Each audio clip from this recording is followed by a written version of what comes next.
What better way to learn a new system than with a starter set? And it's great to be learning a starter set or learning a new system that is setting agnostic. So join us as we dive into the Cypher system. And this is going to be great fun. I can feel it in my bones. So with Devious Dungeons, Foreboding Forests, and the Coolest Cats, my name's Phil. Like, subscribe, all that shenanigans, and welcome back to the Dark Orb.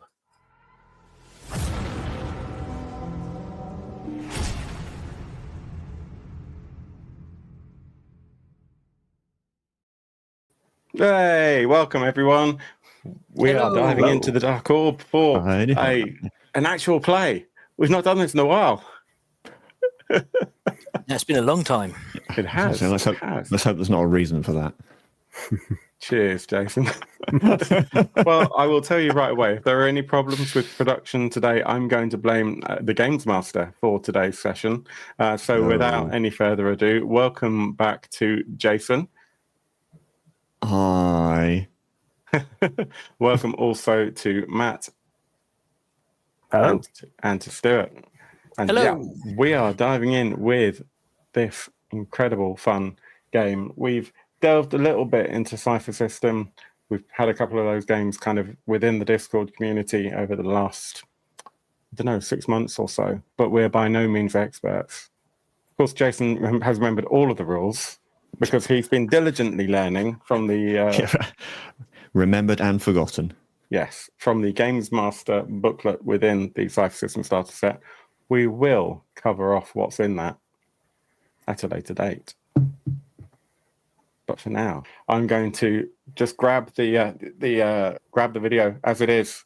I'm going to pull it all in together, and I'm going to throw it over to Jason, who's going to merrily try and catch it. Oh, it's hit him in the head. Oh, yeah. No, right. Wrangle it.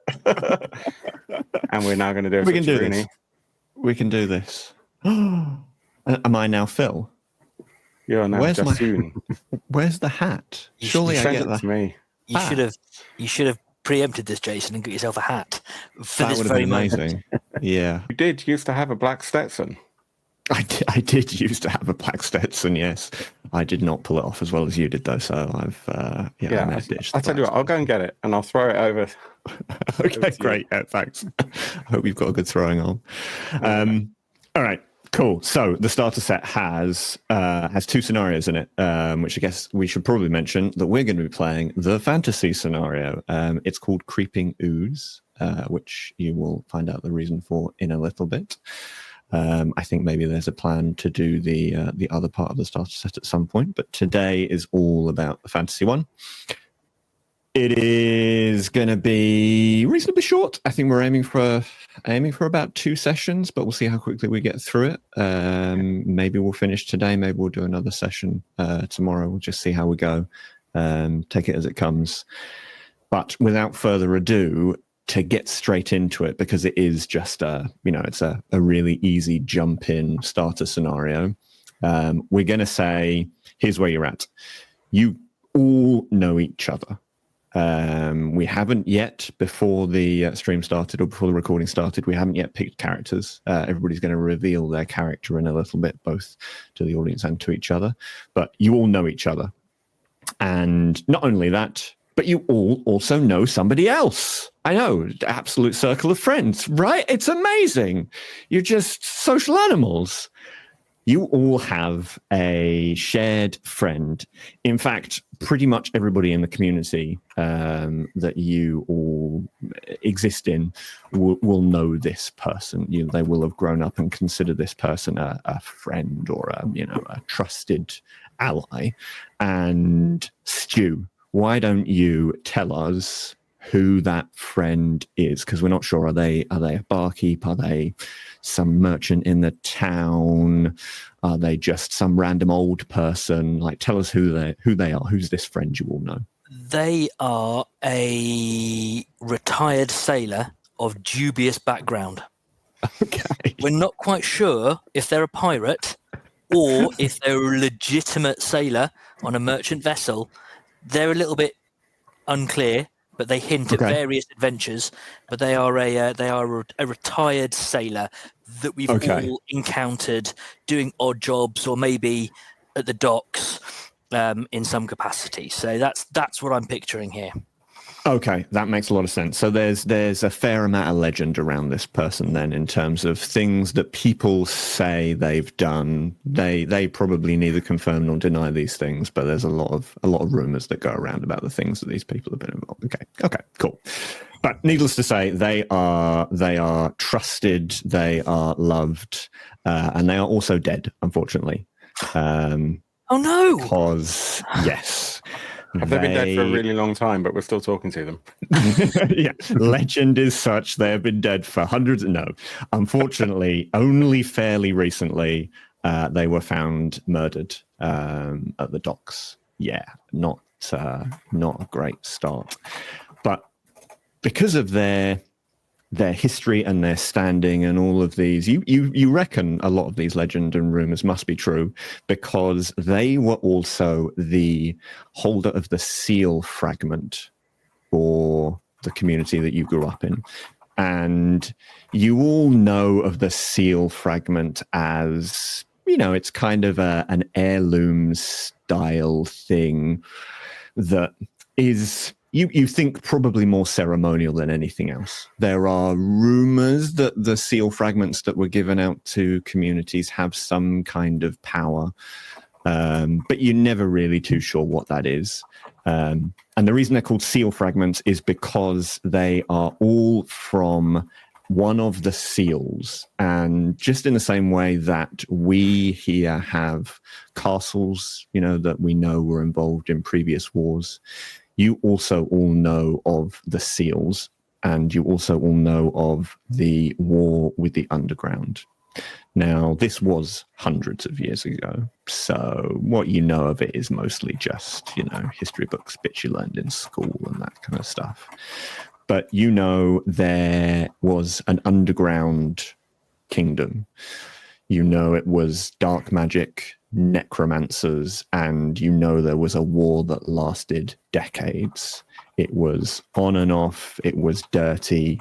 People died in their tens, if not hundreds of thousands on both sides. There were assassinations even during the peaceful times and just constant spying. And it's one of the few times you've seen all of the surface kingdoms and races join together because they made the decision to build the seals. And the seals are what lock in the underground kingdom.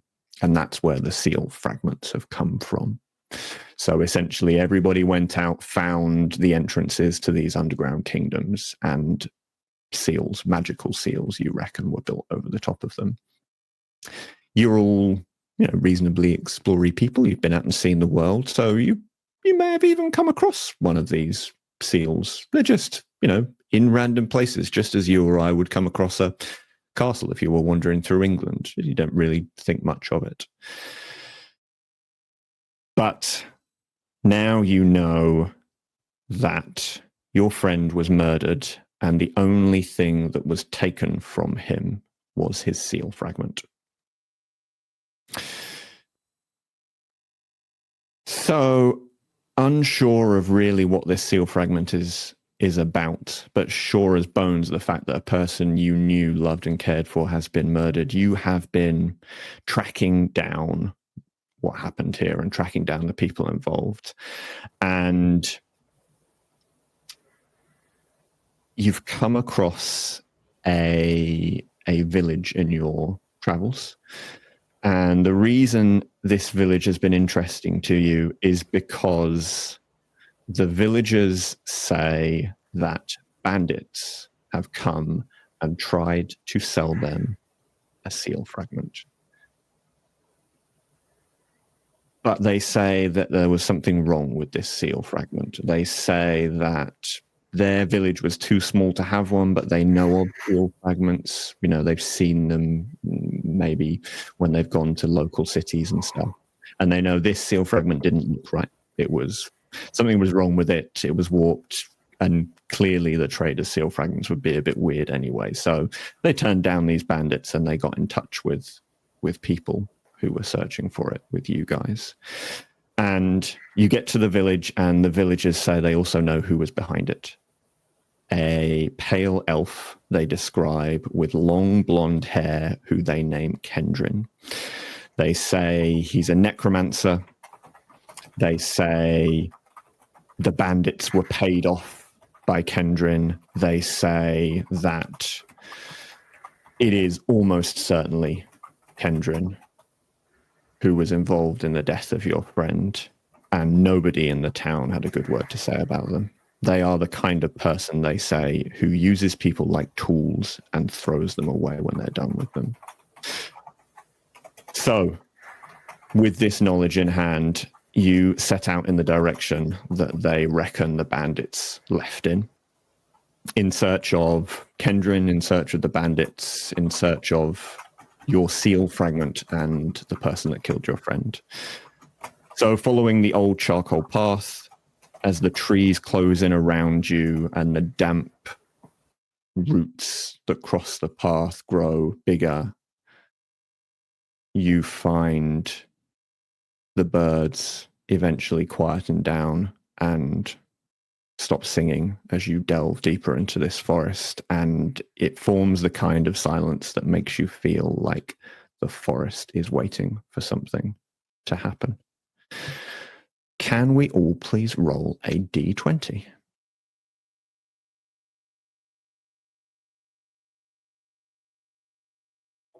Eight.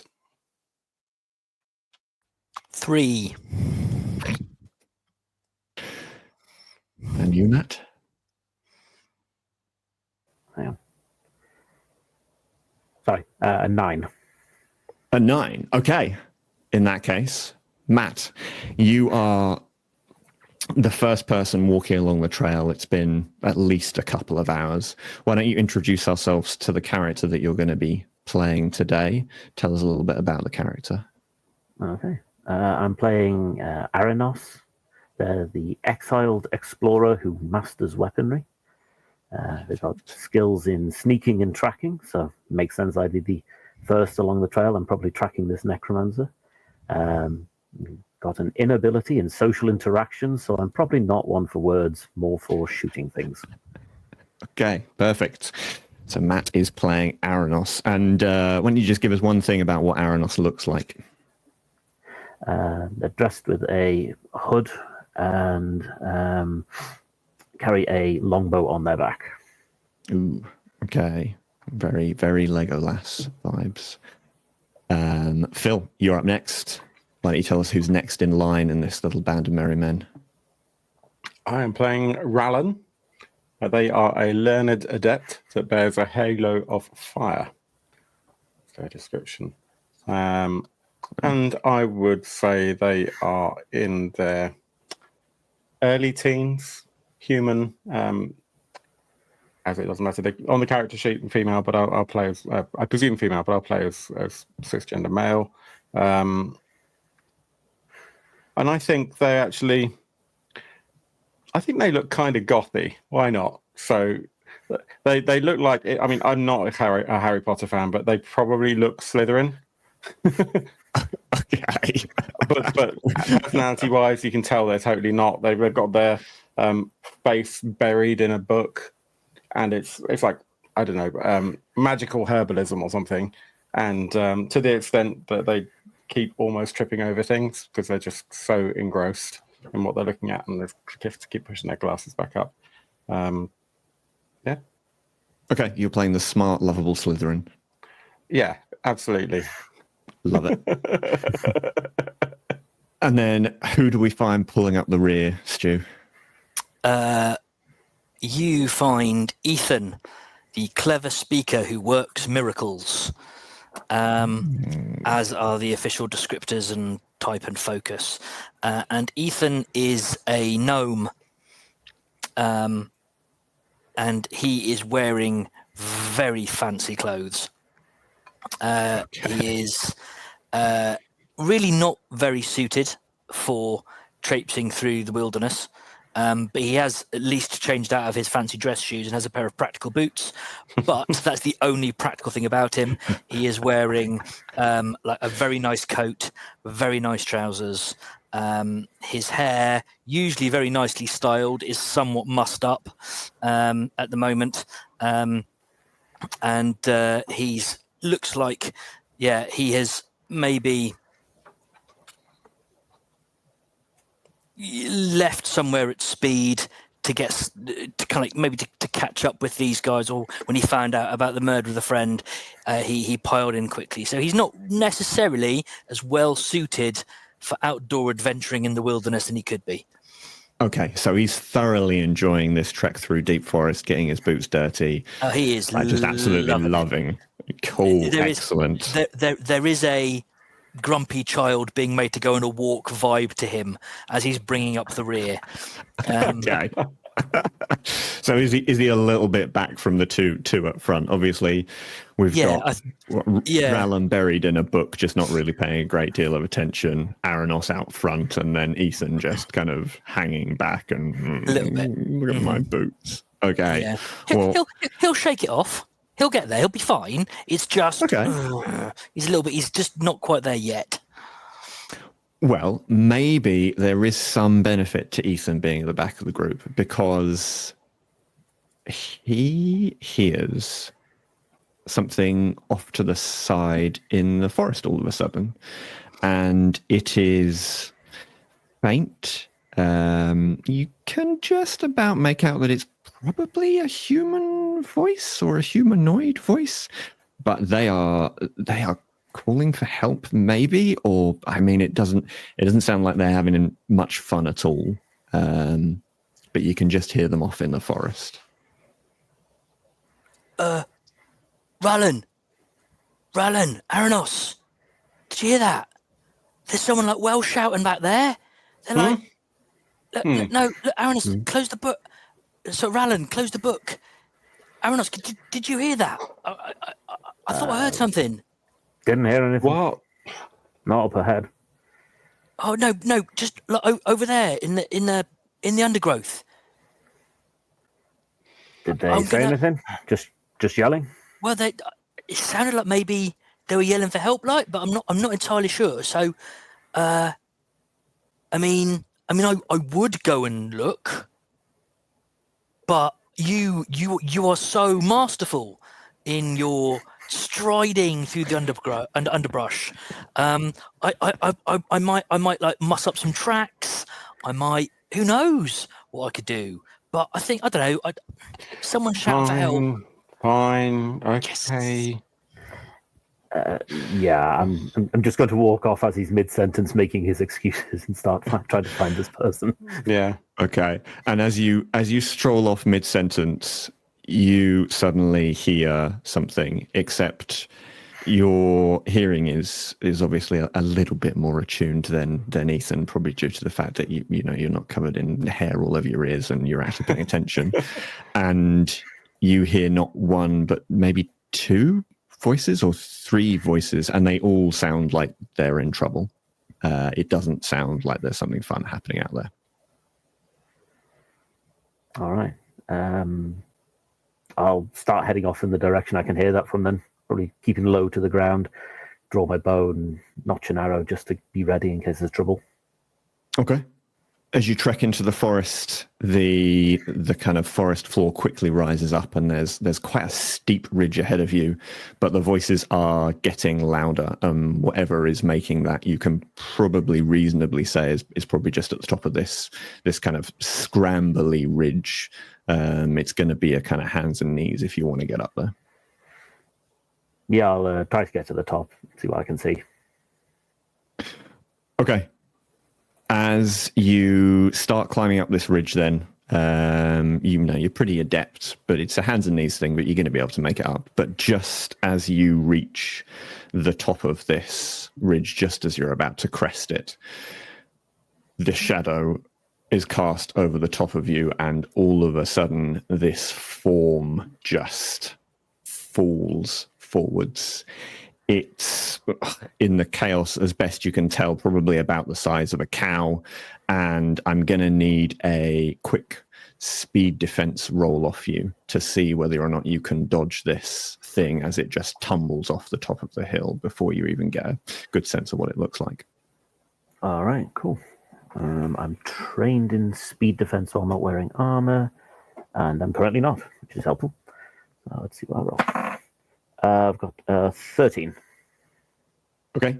And you are trained, you say? Yes. Yeah, in speed defense. Cool. Okay, you just about dodge out the way of this thing as it tumbles down the hill in the direction of Rallan and Ethan. And what you see is not fun. It is a shifting mass of what can only be described as slime, except there are faces and limbs moving in and out of the surface of this thing. And every time a face appears, it cries out in a new, different voice. And as these faces appear and disappear, you hear the cries of every single one of these people in their final moments. It rolls, moves. There's no front or back to this thing. It just proceeds in a direction, and as it spills through the forest, roots wither, and there is a stench of blood and decay everywhere it goes. And it is seemingly, now you have dodged out the way, making an absolute beeline for Rallan. So, Rallan, what are you going to do? I think I'm going to have to try and, well, I'm torn. I presume that I've seen it, and therefore I'm in a position where I can attempt to evade it. Yep. I feel like at this point in time, that's probably wiser than trying to hit it or even analyze it, because it's moving at pace, right? So I will roll, and I mean, I can tell you straight away that will be a failed speed defense because I rolled a 4. Yes, unfortunately, it is somewhat higher than a level 1. So you and I'm not trained you're in not anything like that. I'm trained in trivia. Oh, you could try and turn around and attempt to persuade one of the many faces that appear and disappear that it wouldn't be a good idea to attack you, but they don't seem to stick around for long Can enough. I change tack and just present the option of this thing playing in a pub quiz? You are welcome to give that a go. Ask it like, who played Obi-Wan Kenobi? Yeah, just see if you can. Oh, you seem to have muted yourself. I accidentally muted myself there. Yeah, I didn't say anything else particularly interesting. Okay, so Rallan has failed their speed defense, and we're going to say the way that looks like is you have turned on your heels and started trying to belt it the other direction, but this thing is way faster than you. Yeah. And so, Ethan, at the end of your turn, this thing is going to catch up with Rallan. So you have one action to make before that happens. Okay.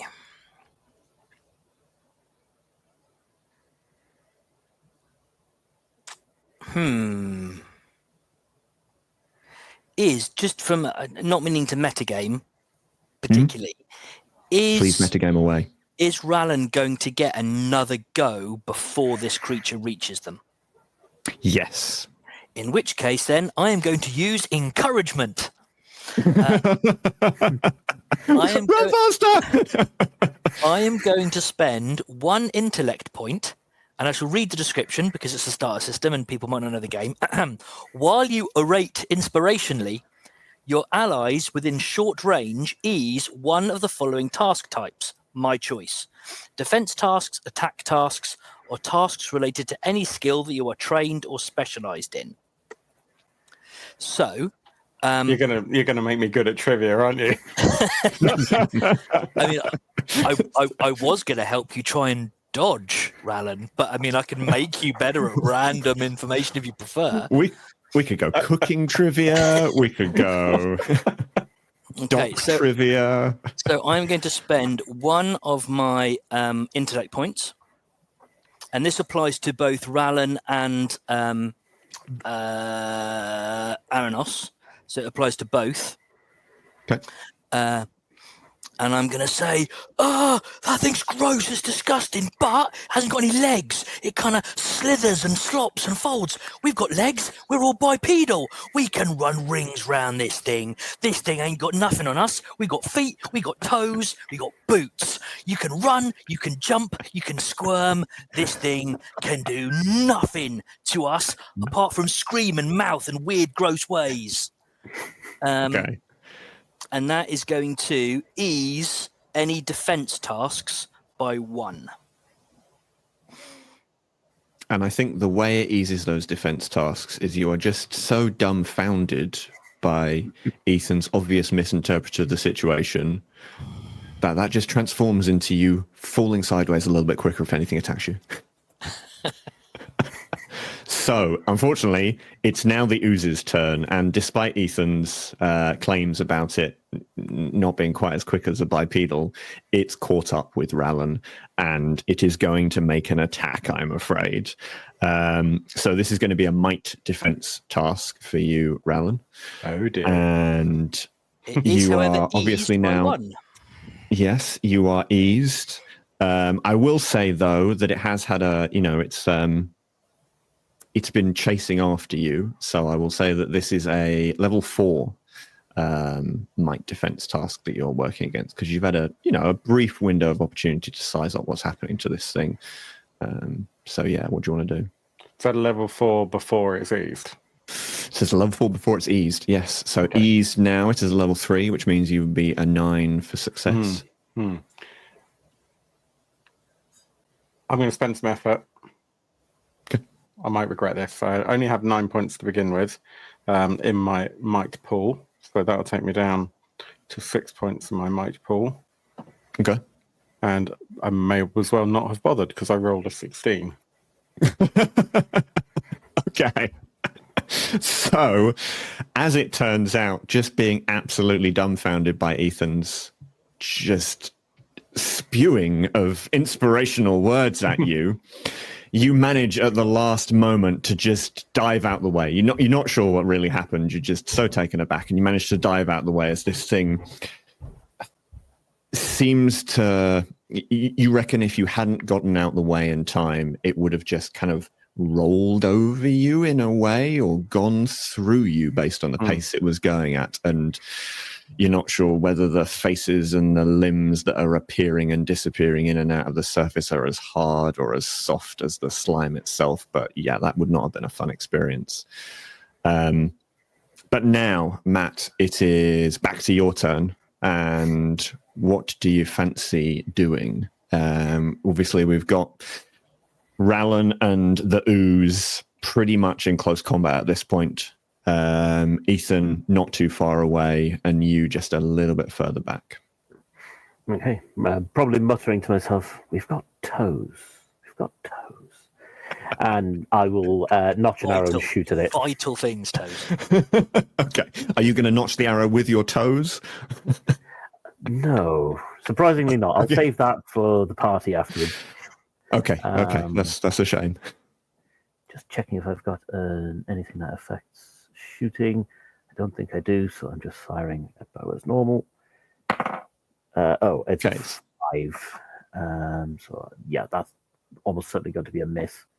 Ooh, yeah, okay. So, with all of the forest and stuff between you and this moving ooze, it's not the easiest of shots. So just the arrow would have hit, but just strikes into a branch that was just in the way.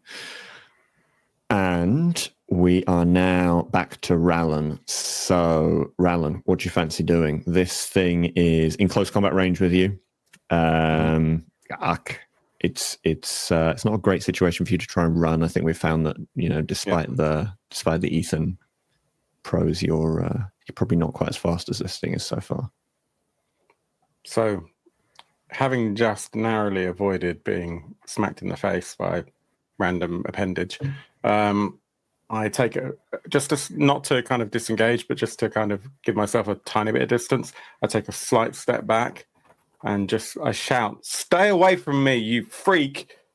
And as I do that, my entire kind of body erupts in fire as I cast Shroud of Flame. Holy moly! At your command, your entire body becomes shrouded in flames that last up to 10 minutes. Your flames don't burn you, but automatically inflict 2 points of damage to anyone who tries to touch you or strike you within melee attack. While the shroud is active, you gain +2 armor against damage from fire from another source. Nice. And that's actually, I just realized that's an enabler. Which means that I can do that as part of another action. Yes, I believe so. I think that's how. I think if it doesn't say action at the end of it, then basically, you exactly. can just go for it. So whilst I do that, I kind of reach my hand out forwards, and cast Onslaught as an attack, hopefully, which I'm not sure. I think that's literally going to just be an intellect roll. Okay. What? Where have we got Onslaught? Fire, short attacks. range. Yeah, So this is an interesting one. I mean, technically, I guess because it's short range, it's a speed attack because ranged attacks are speed. But I think given how close you are to this thing and the fact you're obviously trying to kind of channel all of this energy from inside you, we'll say that you being able to do that is an intellect action, right? It's you forcing yourself and using force of will to just stand there and project to this thing. Absolutely. Because you're right. I mean, speed, if it was a pistol, for example, definitely would be a speed attack, but it feels like it's a magical attack, right? So, and if it was like, if it was at range and it was moving and you were trying to hit it, then maybe there's an element of speed in your targeting for that kind of thing. But this range, this is all your force of will going into this. Well, it doesn't matter because I'm going to either roll a 2 or a 12. Let's see. I rolled a 2. Okay. So you at least look like I'm on fire, right? Oh, that's kind of cool. Yeah, you ignite in flames and it looks absolutely amazing. And unfortunately, as you reach out to this thing and attempt to, project onto it with your onslaughts, it just kind of moves in. The section that you tried to reach for, the faces retreat, the limbs retreat. It does not like this fire that you have engulfed yourself in, and it just morphs out of the way for a brief moment. It doesn't move, it just morphs itself. And there's a kind of pathetic puff of smoke out of my fingertips. But we will say that the act of you setting yourself on fire, the ooze, we've already said, decays and blights any of the forest ground that it touches. And we're going to say that also dries it and essentially kills it. And so you have now started to just set fire essentially to a small part of the ground near it. So on the next turn, it will take 1 damage just from being in that fire. And unless it keeps moving, it will continue to take 1 damage for each turn that it stays still. Ethan, you're up. What are you going to do now that Rallon has unfortunately done absolutely nothing? Thanks, Rallon. Well, having seen Aranos's arrow kind of like ping into a branch and then see Rallon burst into flame but fail to set it on fire, I'm going to go, no, you need to hit it. I've seen you kill ogres 15 feet tall. I've seen you set a rock on fire to make it plummet out of the sky. I've seen you, Aranos, shoot a sparrow's wing off at 500 yards. Hit it harder. And I'm going to use encouragement again, but this time I'm going to apply it to any kind of attack, any kind of attack action, which should hopefully make it a little easier to hit. Although, if Matt and Phil continue to roll as you were, I don't think it'll make a huge amount of difference. Okay, so Ethan is a one-man cheerleading squad then, basically. Indeed, I am. Yeah, I'm using. I mean, I've got a very fancy dagger in my hand that will do practically nothing because I'm a lover, not a fighter. So, Okay. so yeah, I am cheering other people on to hopefully hit it significantly better than before. Sounds good. So we're now back to the ooze, and seeing that the ground, or I mean, I say seeing, the number of faces that have appeared and disappeared in this. You don't know whether it sees, feels, hears, or what. But it does not like the fact that the ground surrounding it is on fire. It doesn't like the fact that Rallan's on fire as well. And unfortunately, you've just made a hell of a lot of noise. So for its action, it is going to turn and essentially cover the distance to you. So it's going to move over to you. So for the next round, you will be right next to this thing. So Matt, what are you going to do as it turns its attention towards Ethan? What is your next move, Aranos? Well, suitably encouraged to just hit it, I'm going to shoot my bow at it again. I'll spend a level of effort to make this easier. So it's 2 levels easier now. Let's see if I can roll. Nice. So you just need to roll a 6. 13. Better. Perfect. So why don't you tell us what happens, and let me know how much damage you do with this well-shot arrow. Yeah, I picture myself running back down the bank to try and get closer and get between it and Ethan. And as I'm running, notch an arrow, let it fly, and shoot it, probably through one of the faces that is just emerging from it. Nice. Yeah, so you slide down the bank and you hear the whistle of the arrow as it chases through the air, and where there wasn't a face, there is one, and now it's got an arrow straight through the center of its forehead, which is very satisfying. So how much damage did you say it did?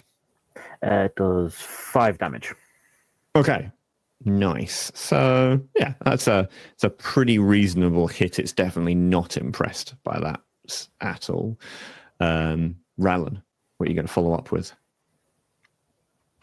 Kind of whilst it's going past, I guess, as a what's the way of putting it? Kind of rallied, I guess, by Ethan's positive mental attitude. I'm going to retry this onslaught, presuming I'm still able to do that in short range. And so I had to dig through to try and work out what the hell onslaught was, and I found in the core rulebook it is an ability that you normally would spend a point from your intellect pool, but obviously I've got an edge in intellect, so that's how we're supposed to use it, not like a pistol. So I've already spent 1 point therefore previously, so this is the second point I'm going to spend from intellect, and roll to attack. Okay, so you would be rolling a level 4. Now, unfortunately, Ethan, I think has. How do your words of wisdom work? Are they going to ease all attacks? Yeah. So all allies within short range ease. Basically, they ease it by 1 level for a task of my choosing. So I've chosen attack tasks. So assuming both Rallan and Aranos are within short range of me, for the next turn, they both get their attacks level, the difficulty level eased by 1. Easy. Okay, so was a 4, now down to a 3, Rallan? And I rolled an 18. Oh, nice. So not only do you manage to hit this thing, but you do a pretty damn good job of it. So why don't you tell us what happens as you smack this thing, and then let me know how much damage you do with your +2 for your 18. So that is a total of 6 points of damage, by the way. Okay. So I reached out before and kind of did this kind of cool smoky thing out of my hands, and I pull back and do that to reach out with my other hand. So then almost like one fluid motion as this thing goes past, and a beam of flame erupts from my offhand probably to the floor, as it's no, this thing's probably going down the hill, isn't it? So maybe I kind of hit it higher up. So I think we're kind of saying that maybe you and Ethan are essentially closer to the path, and it's come tumbling down this hill and is now kind of on the flats. Was it you, and is now rushing back towards Ethan? So if you're going to go for it, you're going to hit what is essentially its back, although I mean it's only its back based on the direction of movement. But I'm imagining that I'm probably, like, I don't know, 10 feet ahead of Ethan. So I'm thinking this has gone down the hill a bit. So I'm thinking I'm going to set his hair on fire if it had hair. Okay. So it's okay, like that. Nice. Like the meme of everything being on fire. So you're on fire. The trail of destruction that it's wreaking to plants and wildlife and all jazz is on fire. We're not going to say it's on fire. We're going to say there's an eruption of fire at it. And essentially the last thing you see, Ethan, before it gets to you is you realize that where the arrow has gone into it on the one side and the little bit of it that you can see from around the back and the sides that all of this flame has engulfed, all of the faces and the limbs have stopped moving. It's like they're all now static and frozen, and the ooze isn't oozy anymore. It's almost a kind of fixed hard lump, and there's just a small section now straight in front of you as this thing has closed the distance, but still has some shifting forms in it, just enough for a face to appear in front of you, screaming its last crying noises as it does. Hit me, Rowland. What's up? Can I just shout out and go on, Ethan, go on, you can hit him. You're not just all talk, you can stab him in the nuts. Can Ethan stab him in the colloquials? What does Ethan want to do?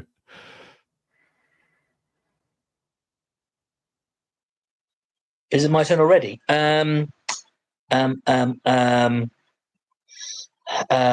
seen Aranos shoot it with an arrow and Valan set it on fire, I'm going to go, yeah, you're right, I can stab it in the nuts. And I'm going to get my very fancy dagger and I'm going to try and knife it, but not in the nuts, in one of its many faces. Okay. Give me an attack roll. It is a level 4. There is a small section of it that still appears to be undamaged, but you can tell the rest of it's not looking particularly great. So I don't know whether you want to. I have a light weapon. I don't think does a dagger ease? Oh, it does. Attack is eased. It just says on there. So okay, nice. So you're currently aiming to roll a 9. Yeah. Oh, 15. Nice. Why don't you tell us what happens as you finish this thing off? Okay, I'm going to go, yeah, Alan, you're right. I can stab it in the nuts. Oh, has it got any nuts? Oh, too many eyes. And I'm going to go in like 4 different eyes. I mean, I only do 2 damage, so I don't know if that's enough with my dagger. But I like any eye that I can see, which is like not singed or pierced with an arrow. I'm like trying to stab it, like whack-a-mole. It is reverse whack-a-mole, because every time you stab an eye, that grotesque figure then freezes in place and stops screaming, and you stab the next eye that appears until there's no more movement, and once again the forest is deadly quiet. But for the small crackle of sound coming off the flaming Rowlan in the background, you have killed the ooze. Hooray! Matt, as Aranos catches up to the group, what does he want to do? Just look down at the thing, look at the smouldering forest floor and smoke rising up, and say, well, whoever sent that thing might know we're coming. So, as you look down at the smouldering forest floor where the fire has burnt the ooze trail that it was leaving, you can see the trail heads back off over the top of that ridge that you were attempting to climb. Well, yeah, so I'm going to look at it. I think that thing is disgusting. It's gross. It's well sick and not in a good way. Either of you seen anything like this before? I don't think I have. No. I mean, I have an inability in law, knowledge, or understanding. So So you're literally just all talk. all talk and trousers, but no real knowledge. Amazing. Go into politics. I guess that does explain the motivational speech for use your toes. Yeah, I don't know. I don't know. I've not seen anything like this. I mean, it's weird. I mean, I mean, do you think it's like absorbed people? It's made up of dead people. Do we recognise anyone? You don't. No. They must come from a different village. Yeah, the grotesque figures are, definitely all humanoid. But no, you don't recognize any of them. The one thing I will say though, Rallan, is that this is necromancy of some description. And Okay. the one thing that you can recall is the villagers did say Kendrin was a necromancer. So as I look at these figures, these faces, I just turn and say, looking at these, they're all slightly decomposed already, and this isn't from fire or anything. Look, I think these guys were all already dead. This is bloody Ken.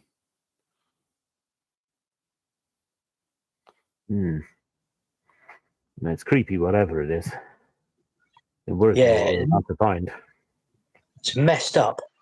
I mean, we've seen a fair share of stuff and fought a fair share of monsters, but this is nasty. I'm inclined to go up the hill and kind of trace the path that it came from. Okay. Yeah, it's again, it's a scramble. You don't make it look particularly graceful, I will say. You get to the top of this ridge and the trail extends out in front of you. It kind of weaves its way through the forest. It's pretty easy to follow. Even for somebody like Ethan, he could quite easily follow the trail of even Ethan. blight and rubbish and dead matter that kind of leads through the forest. As we walk up, I'm trying to put into practice some of the things that maybe Aranos has tried to teach me over the years when we've been out doing stuff. I'm like, oh, broken leaf, like crushed grass, and there's just this huge trail of decay and destruction. And I'm going, oh, there's a bent leaf, Aranos. Look, I got it, I found it. Oh, you told me that time. Yep, you've definitely got it. You're totally letting Ethan believe that he's the one who's leading us. Absolutely, yeah. Oh, I'm not sure. Where do we think it goes now? Oh, hang on. Oh, I'm looking at the ground. I'm looking at. Oh, I think it's gone that way, further up the hill. I think as I'm asking questions like that, I'm reading my book, going, "Oh, where has it gone now? I can't quite tell." Just reach out and move his hand in the direction. There's something pointing in the right direction. Like, maybe that way. Just maybe.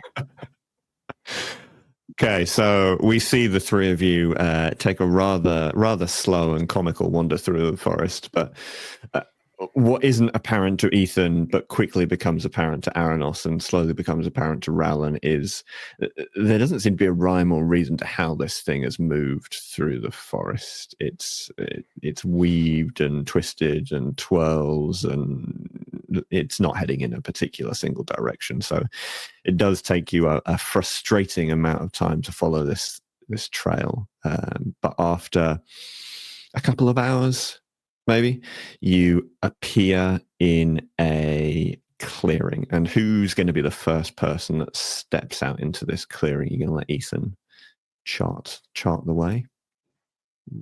How large is it? I mean, if I can stealth my way in so I can be unseen in case there's more of these things.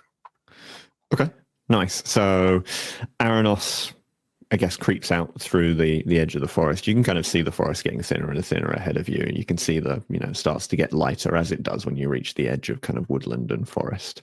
And you come across what you immediately recognize is a seal.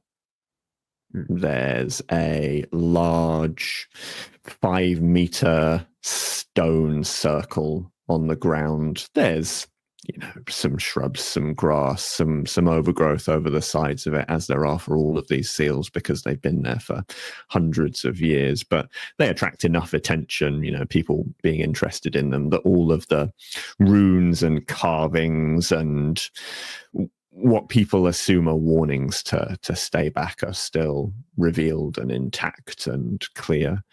But there are two things about this seal that aren't right. The first is that to the side of the clearing is a campsite. And that is a weirdness to all of you, because nobody wants to camp next to one of these seals. They are the thing that covers what you know as the necromantic underworld. They're just not a nice place. They're covered in awful runes. Why would you camp next to it? It's a bit weird.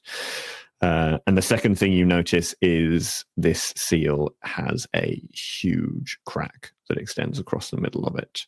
And it is wrenched asunder just wide enough that you reckon a person could probably fit through. So what do you want to do? You said that's stone circle. So is it a circle of standing stones like Stonehenge? Or is it... No, it is literally a 5-meter disc of stone, a 5-meter wide disc of stone. Think a 5-meter stone bottle cap. All right.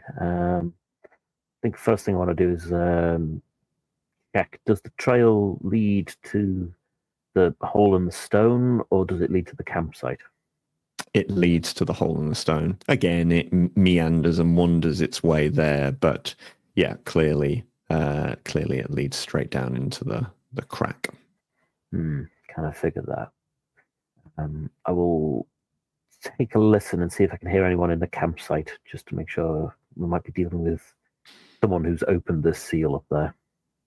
Okay, no, there's a kind of a small amount of smoke rising from a reasonable sized fire in the middle of the campsite, but there's no other signs of anybody else in the campsite. You can't hear anybody. It seems to be deserted at this point.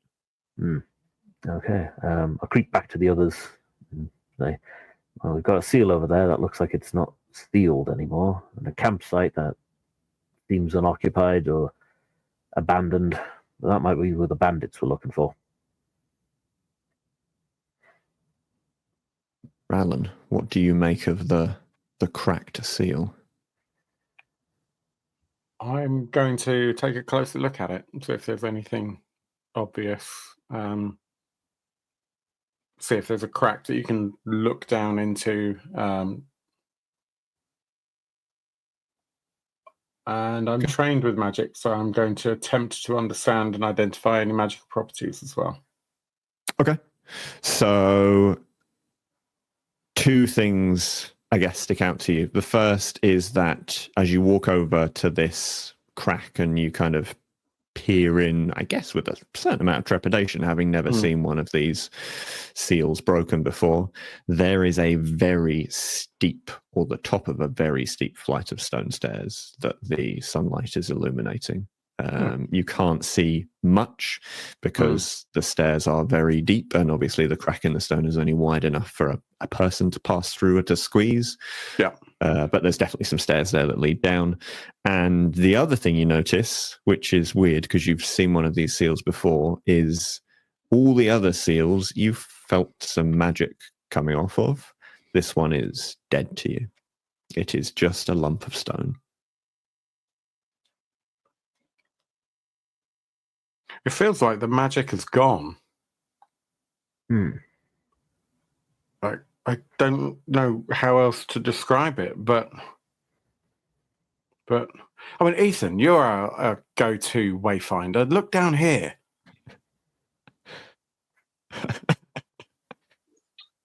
Did you say this like the magic's gone? And Yeah, when not the Rallen magic's said, gone. Not like a, Previously, I would have described this as a magic scone, but now it's just a normal scone. That's just an enchanted roll. when Rallen says that the magic is gone, like the seal's like powerless, all kind of like, not that necessarily Ethan's been particularly good humoured, but a look of seriousness crosses my face. And I'm going to move forward. And one of my skills is assessing danger / lies / importance / power. You're only allowed to use it if you do them, if they're all one thing. So I'm as I step forward, like all traces of humour gone, really focused on this seal. And I'm going to see if I can assess, and I'm going to come up and I'm going to crack. I've got a lantern. I'm going to crack it open a little bit and just edge it up, and I'm going to look down into this rent in the seal. And then can I make an assess danger roll? You can. Yeah, you can. Did you say that you were... Sorry, he says, just flicking through. You say you were a gnome? I am a gnome, yes. Okay, so you have two advantages. One, you have a lantern, and two, you are small, and so a crack that is big enough for a human to squeeze through is a large crack for a gnome to fit through because you are a smaller person. Ooh, and nice. You're in a weird Ethanness, despite the fact that they know you know nothing of lore and have limited knowledge, even of human anatomy and basic things like that. They also know that your gut is right more often than it's wrong, and your gut is telling you that something down there is not right. There is danger down there, but it is also telling you that it is probably the danger that you've been looking for, and the camp is nothing, or everything your gut is telling you is, yeah, there's something down there. It ain't right. It's what we've been looking for. Yeah, so I look at the others. I'm kind of like peering through. I look at the others and go, Aranos, Rallen, I think we've got to go down. Whatever killed, what name shall we give our sailor friend? Moon? Whoever. Sorry? Moon?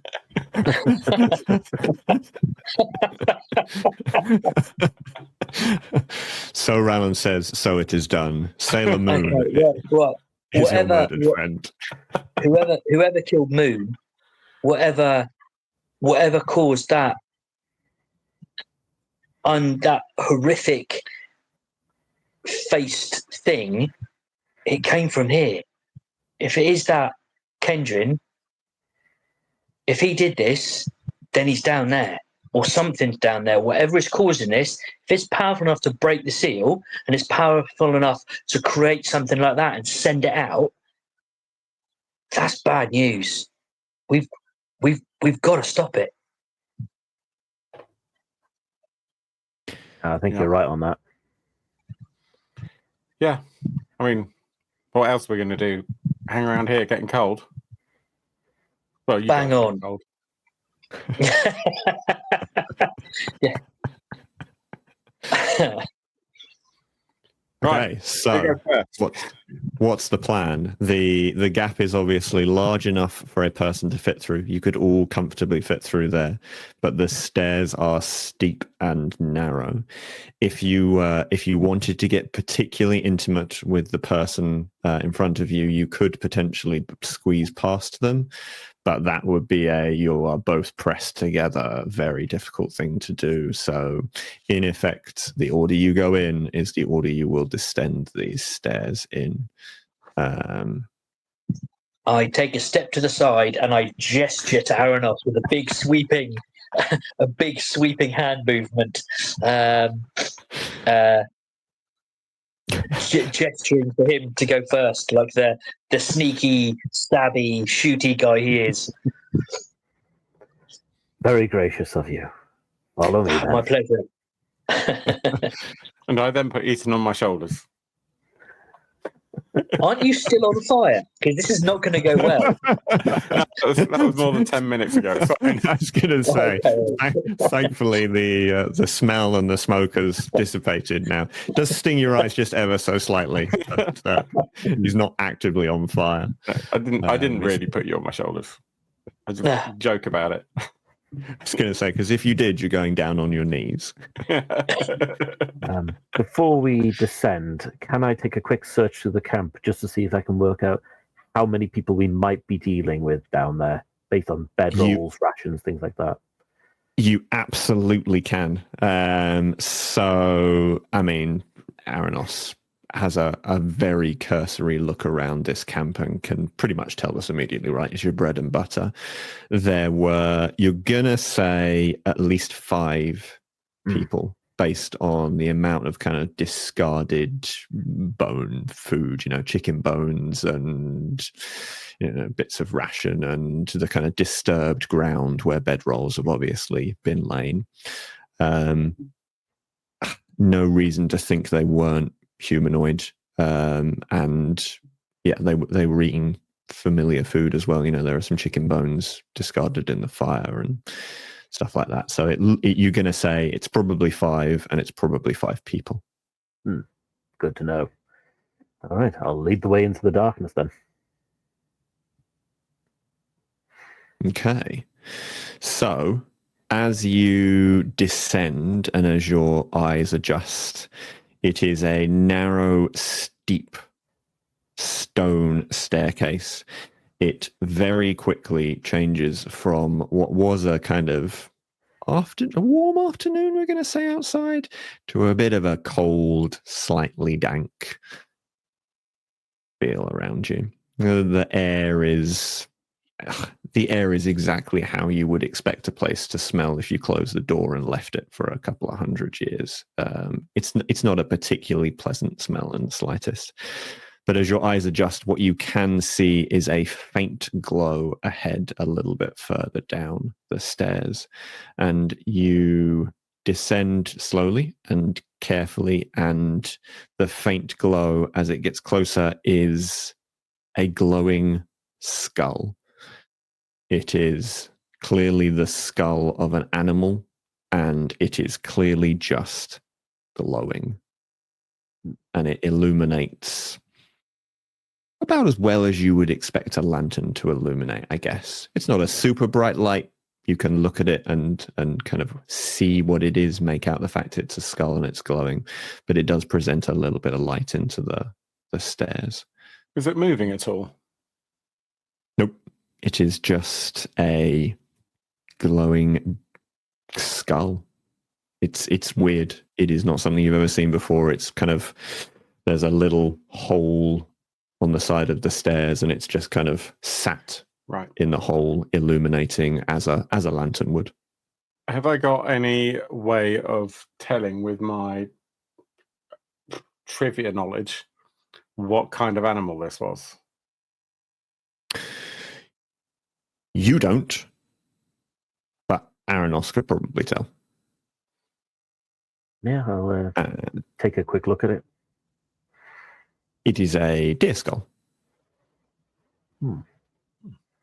There is nothing remarkable about it, aside from the fact it is glowing, which is a peculiarity, you would say. Yeah, they don't know. Is it like Is it floating in the air, or is it on the floor? Is it on a pole? No, it's literally just there is. As you now stand kind of around this thing looking at it, clearly there is a recess in the stone wall of this steep staircase that was probably meant for a lantern, Right. and it just has a glowing skull in it. Okay. An So, odd torch to leave behind.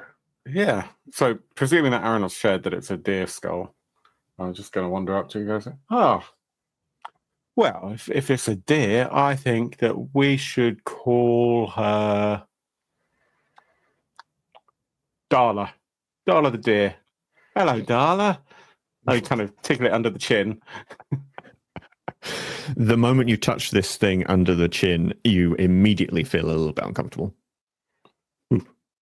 No, okay. Your hand almost retracts instinctively because the Darla ain't nice to touch. Right. Darla's a bit of a... She's a bit frosty. You can stay there. You can stay there. Good girl. Good girl. Some sort of weird magic in it. Yeah. Yeah. Can I tell if this is like some kind of necromancy kind of magic? I think the moment you touch it, you probably do get a feeling that, yeah, there's something magic about it. It's a skull. It's glowing. You suspect it's probably necromancy. This isn't some, fancy parlor trick. This is something weird and not nice. Yeah, it kind of feels. You know how that thing, the tumbly body thing, just felt wrong. It's kind of like that. I reckon Kenny Boy's been at it again. Yeah, seems likely. Okay. All right, so further down. This skull and the light that this skull emits obviously projects a little bit further down the stairs in front of you. Ethan's little lantern that he's carrying is just throwing shadows in front of you because it's kind of 2 people back, so it's not a great deal of use to anybody but Ethan, who's probably doing more harm than good by throwing these shadows forward. But what you can make out is there's probably another skull further down this twisty, turny staircase. And as you descend, sure enough, there is another skull sitting in a recess on the wall, exactly the same distance as the last one was from the start. They're kind of every 6 meters, there's a skull in a recess on a wall. This one isn't a deer, it's a badger. It's a little bit smaller, doesn't give out quite as much light. And as you peer past Barry further down to the end of the stairs, there is no more skulls. It looks like Darla and Barry were the only skulls on this staircase, and in fact, you see the bottom of the staircase. I was hoping that we were just going to have skulls in a decreasing volume. So you find the skull of a small baby bat. 2 hours later, there is the glowing skull of an ant. Okay, so we hit the bottom of the stairs. So, yeah, you can see the bottom of the stairs coming up. Again, about another 6 meters past Barry. And there doesn't appear to be, any more skulls, any more light sources. So that room that you can see at the bottom is very dimly lit. Okay. Anyone going to object if I self-immolate? Might just take a few steps away from you, but otherwise you go for it. How do you want to do this? Because you are in the middle of an Ethan Aranos sandwich at the moment. Well, they just don't get too close. Okay. Yeah, I shuffle back a couple of steps. I mean, that is going to make us quite obvious, Rallan. Well, this is why I thought I'd better check before I did it. I mean, it depends. If we want to keep sneaking, having you on fire, maybe not our greatest idea. But I can smolder, all right? I mean, the ability is Shroud of Flame, so I don't think I can. All right. I tell you what, I'll hold on to it, and we can all just scrabble around and and I pull out a candle. Anyone got a light other than me? I mean, Ethan is stood there holding a lit lantern.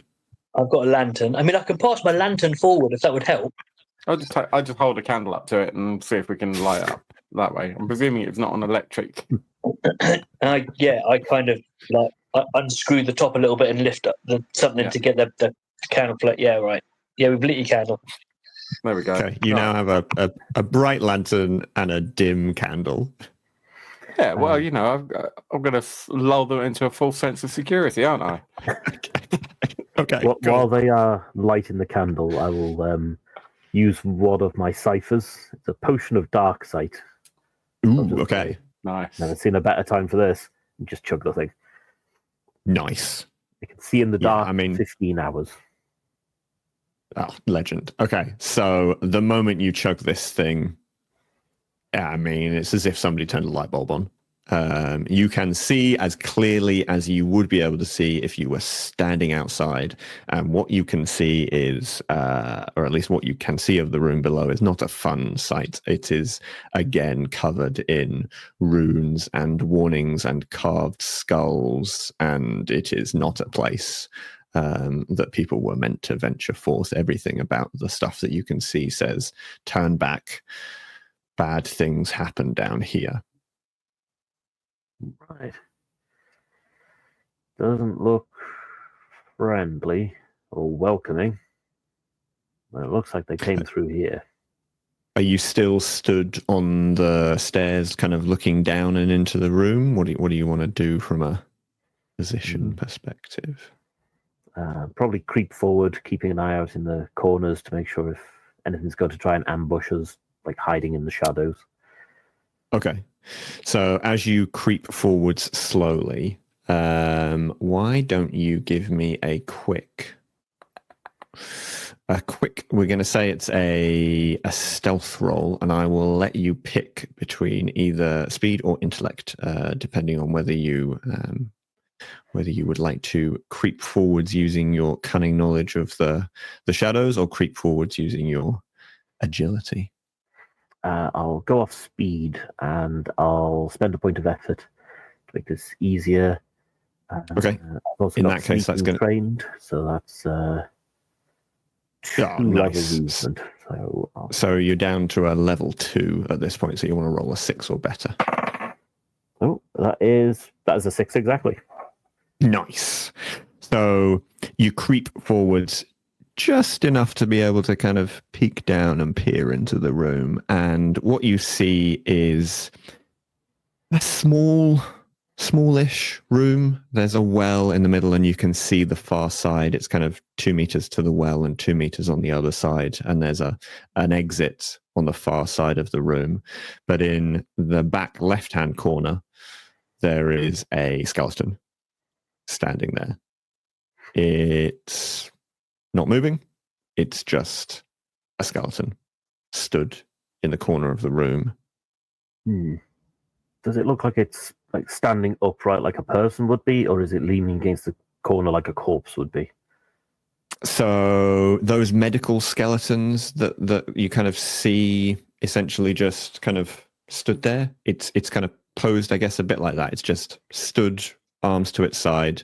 But the one thing you do notice is there is a bow in its right hand, but it's not moving. Okay. I'll just lean back, give the others a quick mutter. Looks like there's a skeleton in the corner. If I move them first, I can get a shot off at it. Then you can set it on fire if it's too tough for that. What do you think? Are either of us able to see it at all? You're not. So Aranos kind of crept forwards very slowly, very carefully. Kind of essentially this kind of staircase goes down quite steeply, and he's gotten low and peered into the room unseen because of his because of his dark sight and because of the skillfulness of his movement. He's able to see into the room. if you wanted to, you could potentially, Aranos could squeeze against the wall. You could squeeze past him. You could go a bit further down. The one issue for you is the room is very, very dim as far as you're concerned. Yeah. So I think, Aranos, go for it. As far as I'm concerned. Yeah, if you All right. get in and you can get a shot at it and take it out, do it. Sounds really All right. interesting. Anyway, I'll give it a go. Be ready with some words of encouragement. All right. individual words. Yeah, toes seem like good words. All right, I'll dash into the room and launch a shot off at it. So you're going to dash down the stairs, kind of into the entrance of the room, and kind of let loose a shot at it. Yeah, before it has a chance to react. Okay, so I mean, it's a skeleton. It's not moving. This is not going to be a difficult shot for you to take if you wanted to. So as you dash down and ready this arrow, you are looking for a level 2. All right, difficulty. That's a 16. Okay, perfect. So you loose this arrow and it just thwack straight into the center mass of this skeleton. Some bones break in its rib cage and it kind of stumbles back suddenly animate, as if you would expect a human to be when it got shot. And it's really clearly struggling. But the one thing you do notice as you bound into this room is it is not the only skeleton. Off to your left, in the left-hand corner, is another skeleton. Off to your right, in the right-hand corner, is another skeleton. And just on the left-hand wall is a third or fourth skeleton now in the room. So there are 4 skeletons in the room with you, and all of them have now turned to become animate and pay attention to you. Mm-hmm. Rallan, you are next. What do you want to do? So I'll run down into the room. I mean, I'm not trained in any way in charm, persuasion, or etiquette, but I'm going to run down into the room, enabling with the Shroud of Flame once I'm far enough away from Ethan that I'm not going to set him on fire. I think I'll start off by just going, whoa, guys. We didn't mean to upset you. But okay, so you've run into the middle of a dark room. Yes. Suddenly set yourself on fire. Yes. And started going, everybody just needs to chill, man. Everybody just needs to chill. Exactly that. Not knowing if there's anyone there. Acknowledging my slight metagaming here, not knowing if there's anyone there, I'm just making an assumption that we've just made a mistake. In the hope that, and this is the pretext for it, is that if there's any chance that these things are something other than I'm going to twat the hell out of you, then Ethan will be able to respond, once I've lit the room up, he'll be able to see whether they're reacting to what I've said in any way, or if in fact this is going to be a fight. Does that make sense? So yes, I'm expecting whatever I do in a role here. I guess it's an intellect, like a charm probably, that it's going to fail if there's anything to fail, but it will give Ethan something to respond to. Okay, so you have just charged into this room. You have no knowledge of it. Essentially, the first you've seen of it is as you erupt into flames and start talking. So I can't tell you how difficult this is going to be, but feel free to give me an intellect roll, and I will tell you whether you pass or fail. Yeah, I rolled a 10, so... Okay. I'll let you tell me whether you pass or fail. you do fail that, unfortunately. No, it's fine. That's fine. Do I succeed in running into the room and setting myself on fire and saying something that may or may not have done something? You are now stood almost in the middle of this room, because the middle of the room, you now see that now you're on fire and everything is lit, is occupied by a stone well. It's filled with water, not to the brim, but there is water inside it, and there is a stone well. And you can now also see the 4 skeletons that stand in the corner of the room, one of which is not looking particularly good for itself. Okay, Ethan, that's cool. You're up.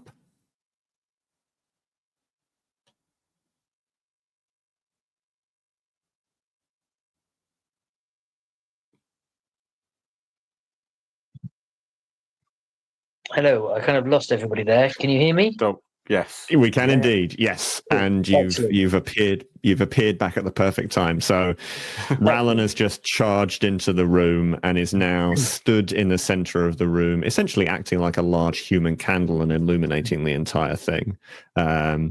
He has shouted words of discouragement, which, I mean, good for Rallan.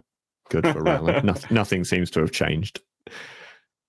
Okay, now what I'm going to do next, and this is going to be a bit of a GM ruling here, because what I'm thinking of doing next relies on our enemies not already attacking us. Now I know we have smacked the hell out of one skeleton. Okay. Are the remaining skeletons classed as attacking us? I will let you, I'm probably going to regret this, I will let you say that if you are quick, the 3 skeletons are not currently attacking you, but one of them you have engaged and so is almost certainly in a state of being attacked, which counts as attacking you. Okay, it's not dead. It's not dead. So if you'd one-shotted it, then congratulations, you'd have had 3 skeletons that weren't attacking you, but you now have 3 skeletons that aren't and 1 that is. Right, so with having had Aranos pinging the hitting one with the arrow, and then Rallan running in and bursting into flame, I am going to, as I kind of hear what Rallan's saying, I am going to slick my hair back, and I'm just going to stroll into the room, and I'm going to use demeanor of command, where I spend 2 intellect points and reading the move. You project confidence, knowledge, and charisma. For the next hour, those who see you understand that you are someone important, accomplished, and with authority. When you speak, strangers who are not already attacking you give you at least a round to have your say. You can ask a group to produce their leader or take you to their leader. You gain a free level of effort that can be applied to one persuasion task you attempt during this hour. Okay. So I am going to stroll in. Oh, no, I know what I'm going to do. I hear this. I'm going to use one of my ciphers. I'm going to pop the cork on the potion of perfection. Treat your next action as if you'd rolled a natural 20. So I'm going to pop the cork. I'm going to chug this thing back. I'm going to hurl the bottle over my shoulder, and I'm just going to slick my hair back and stroll into the room. And I'm going to say, boys, as ever, a pleasure and a delight. I see you have met my loyal companions, my bodyguard, and my mage of power. I think there's been a horrible and terrible misunderstanding here. I think that we have maybe got off on the wrong foot. You are clearly servants of a great power. We are here to see that great power. We have maybe stepped on a few toes inadvertently, maybe shot someone with an arrow, but what's that between friends, eh? This is merely a demonstration, a misunderstanding. We are here to see whoever is in charge. So if you could either direct us in that way or let us be on our way, then I would appreciate that greatly. And I give a little twinkly smile. And in the background, I'm going, yeah. Okay. No, you have those situations as a GM where you regret a previous thing you said. So you have just strolled confidently into a room with 3 non-attacking and 1 heavily injured skeleton, rolled a natty 20, and told them all to take them to take you to their leader, right? Yep. Mm-hmm. Okay. Well, so we are going to say these skeletons, I mean, they have no face. They are skeletons. These aren't the poor CGI skeletons that can kind of raise an eyebrow. These are just These skeletons. are Jason the Argonaut stop motion skeletons. These are like proper skeletons. Proper stop motion skeletons. But despite the fact they have no faces and no ability to make a facial expression, you can tell they all look a little bit dumbfounded. There is a kind of skeleton head tilt that says these things are all now very unsure of what they should be doing. They will not take you to their leader because they don't know who their leader is. They're just stood there, once again unmoving, head slightly tilted, staring at you, not doing anything. And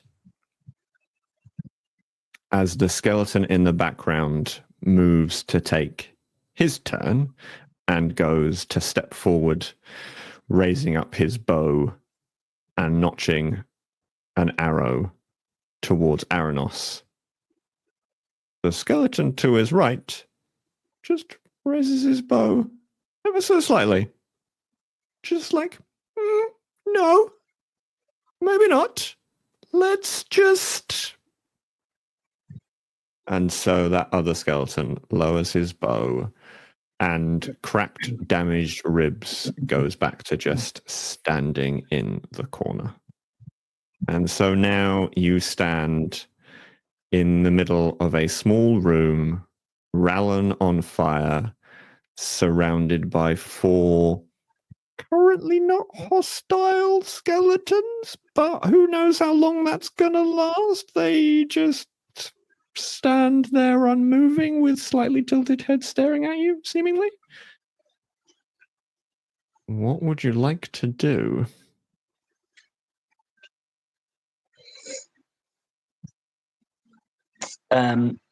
Whilst I'm going to stand there, continuing to ooze and project authority and power. I'm going to whisper out of the corner of my mouth and say, "Look around, see if there's anything. I don't know. Look in the well, see if there's anything in here, or we're just going to maybe shuffle our way out." I mean, sorry, is our way? Do we have to go through this room to carry on, or is this kind of like an offshoot of the stairs, and the stairs continue?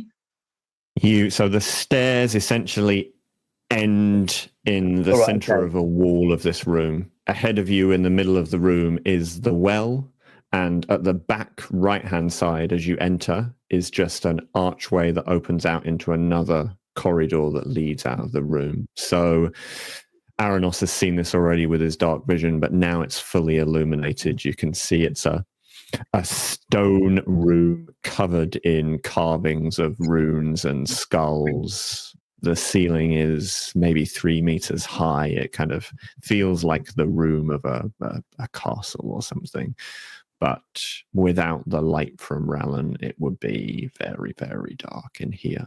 It is cold and musty and dank, and the water in the middle of the room smells hundreds of years old. Is there anything in the carvings around the walls that might indicate what the purpose of the well is? I'm going to say, have absolutely no way of knowing. It is just the same kind of warnings that would appear on the seals. Okay. So there's no other kind of artifacts or anything around? I'm looking at maybe like a bucket for the well or anything like that. No, so weirdly not. If you look at the floor, there's maybe the odd damper patch leading out from the well towards the corridor that leads away, but there is nothing else in this room aside from 4 skeletons, a well, and some pretty gnarly looking carved skulls and dead things on the wall. Okay, so I'll have a look and see if there's anything that I can take that's carved that might hold some water, like an inverted skull or something, to try and take some water from the well. But I'm inclined to suggest, well, if I can't determine any kind of direct magical thing around the well, which I think is the other thing I would do, I'm happy to scan if you like for that. Or just my magic training. But forgoing that, just leave the room and just keep going. No, again, much like the seal, everything in here feels dead. Dead. Yeah, right. It's just stone. Well, it feels to me like if we're going to just stand around talking, we may as well go and talk somewhere else. Look at the nearest skeleton, which I shot, and just be like, yeah, before... Let's go before something else happens. You struggle to tell a skeleton's opinion of the matter, but it looks uncomfortable, and you're starting, Ethan, to get the sense that sticking around in this room, these skeletons aren't going to put up with your presence forever. I look around and say, well, as ever, gents, it's been a pleasure. We'll be on our way. And yeah, make our way. Well, if the other two are moving, I'm certainly not hanging around. I'm like, don't know how long this I can blag this, lads. You better go. Shuffling out of the room, just like head to the archway. Run away!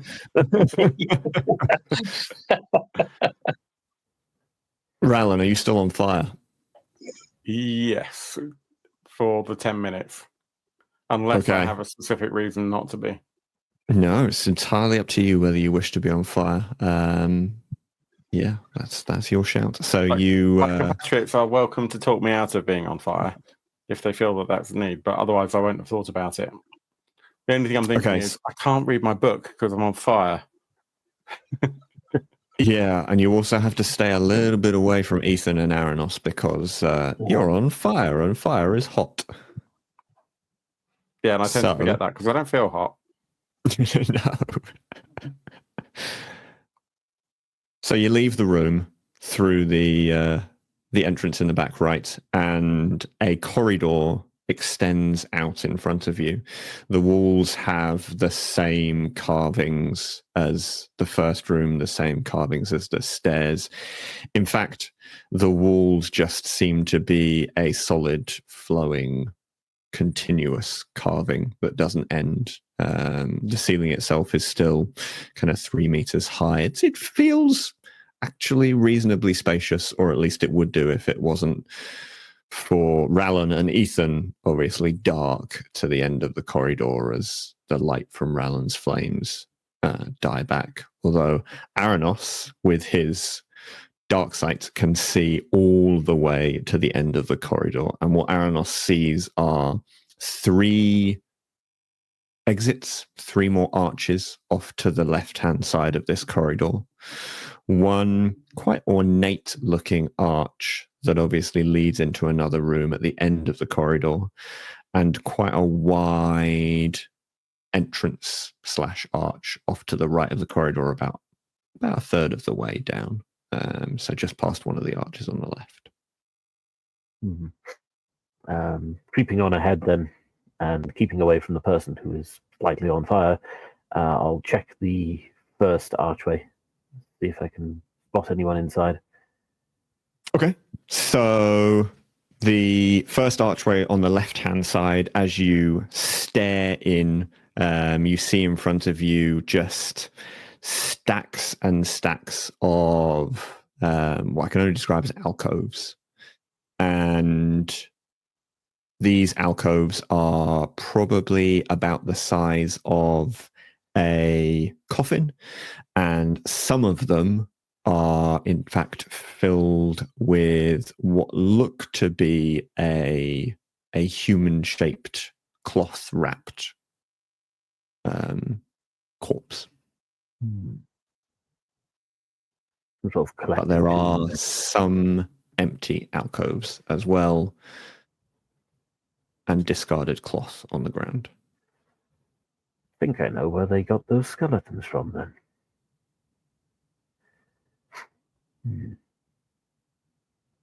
I'll creep inside and just check and see if there's any sign of these moving, any sign of anything useful or anything that might give us a clue on what we're looking for down here. Okay. So as you creep inside, you can now clearly make out that the kind of cloth-covered, untouched bodies are crumbled in places. So you might see a skull, and then it might dip to the bottom of the alcove and then back up again to the kind of hip bones and onwards to the legs. So it looks like there's something wrong with every one of the untouched alcoves, or every one of the untouched skeletons in the alcoves.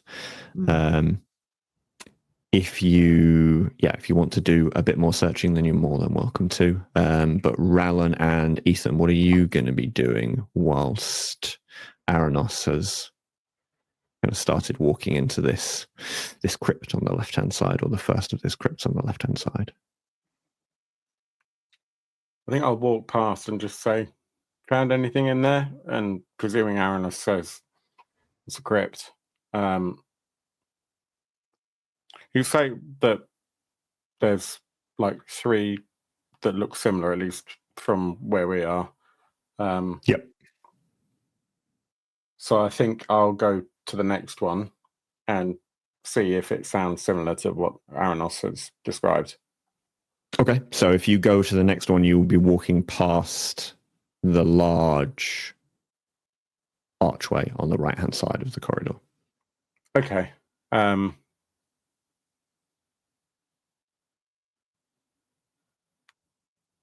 Yeah, I think I will do that. I think just if it sounds like there are 3 that look kind of similar, kind of want to just settle my mind that those are what we think they are, which is sounds like crypts. Okay. And then we can kind of disregard them.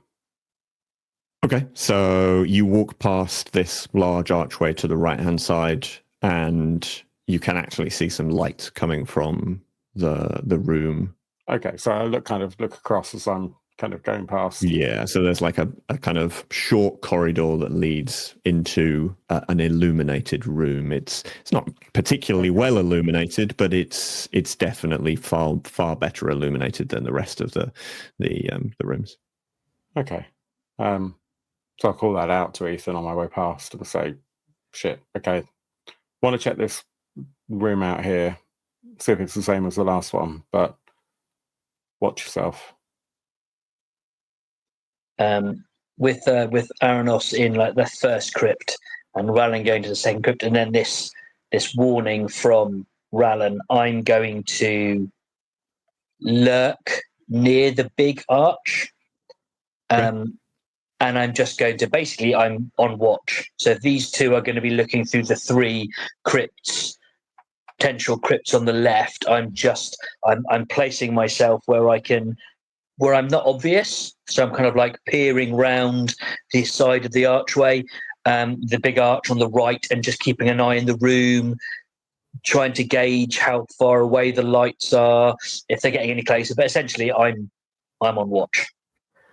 Okay. Sounds good. So, Aranos, back to you. What are you doing in that first crypt now? Did you want to have more of a look around? Are you done there? Like, what are you feeling? I'm thinking if people are buried here, they're probably buried here with some sort of grave goods that might tell me something about what sort of people were here before. Okay. So if I can search through, see if they were I don't know, scholars or servants of some kind, anything like that. Okay. Yeah, that makes sense. So I guess you start to kind of, with the best will in the world, root around some of these alcoves. You pull back some of the cloth that's covering some of the skeletons, and yeah, quite clearly, any skeleton that's been left here has a problem with it in some way or form. Some have got crumbled, broken ribs. Some just seem to be missing certain bones, but there's all something wrong with them, and there's not really anything else there. These bodies seem to have been stripped before they were wrapped in the cloth, and the only thing that you come across is, as you pull the cloth back from the kind of center of one of the corpses, there is a small gold ring, not on the wedding ring finger, which is still a thing, but just a small gold ring on one of the middle fingers. Okay. Can I try and identify if it's some sort of cipher? It is. So why don't you give me, we're going to say a level 5 intellect to just try and deduce whether there's anything special about this particular gold ring. Great. I will spend 3 intellect points for a point of effort for that. Okay. Give a roll. Down to a 12. Oh, I got a 17.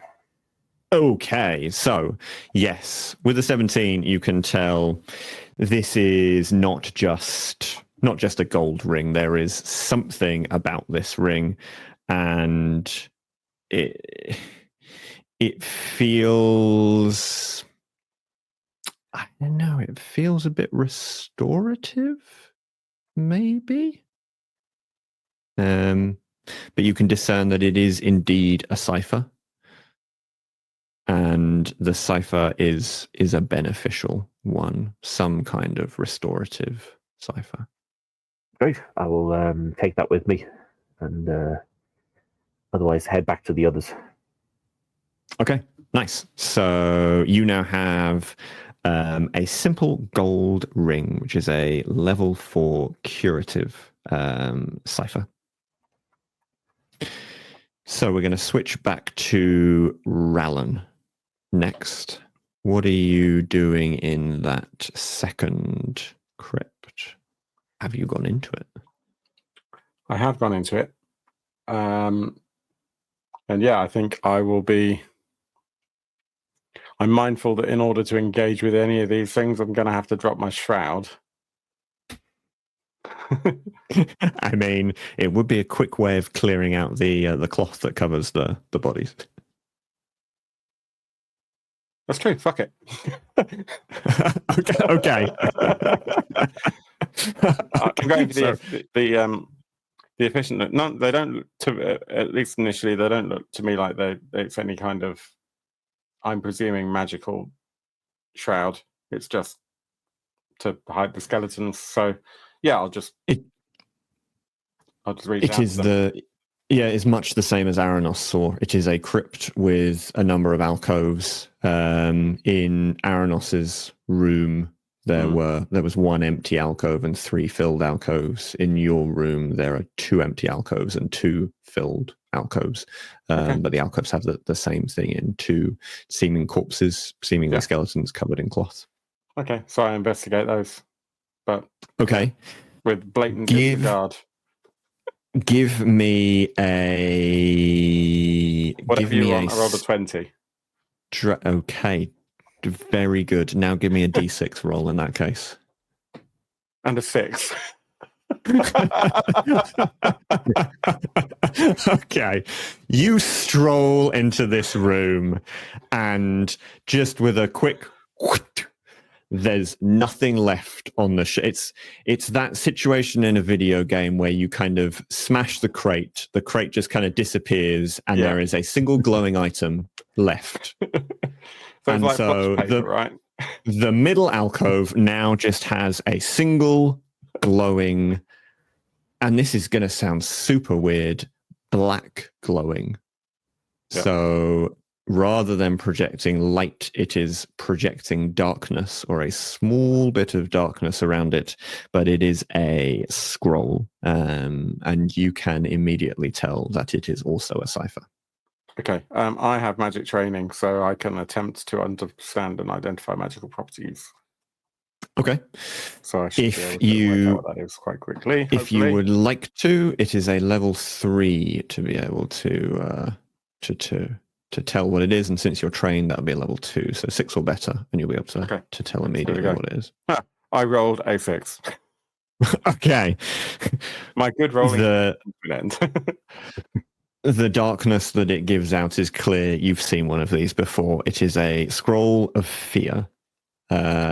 So you know that essentially by opening the scroll and reading it whilst projecting as you do with your spells, it's words at somebody, it will cause them to just run. Okay. They will want to be as far away from you as they can be, and they will continue running for a minute. I'm going to say that I'm pretty sure that's what it is, but I haven't actually reached over to properly read it because I'm on fire, and also because I'm full of ciphers still, so I can't carry any more. But what I will do is I'll peek out to Ethan and say, Ethan, there's a paper-based cipher in here. There's a scroll in here.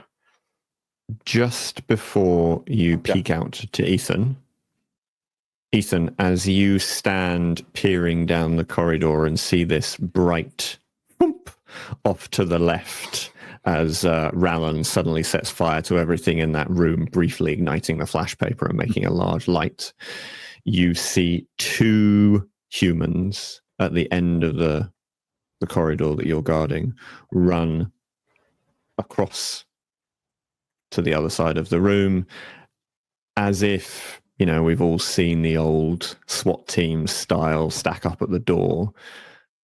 Those guys, they've heard you. They know there's something out here. And the 2 of them have now moved to take up a position the other side of the door. Okay, I'm going to, as I see the move, I'm going to then step back away from the archway, and I'm going to say loud enough to be heard, but not like shouting it. So it's just like spoken. I say, we've been spotted. There's people in the big room. They look dangerous. Prepare yourselves. And I'm going to pull out my dagger and just press myself up against the archway. So if anyone comes through, I can like try and stab them, knife them as they go past. Stab them in the ankles. Yeah, basically, or maybe even better, a groin shot in the eyeballs.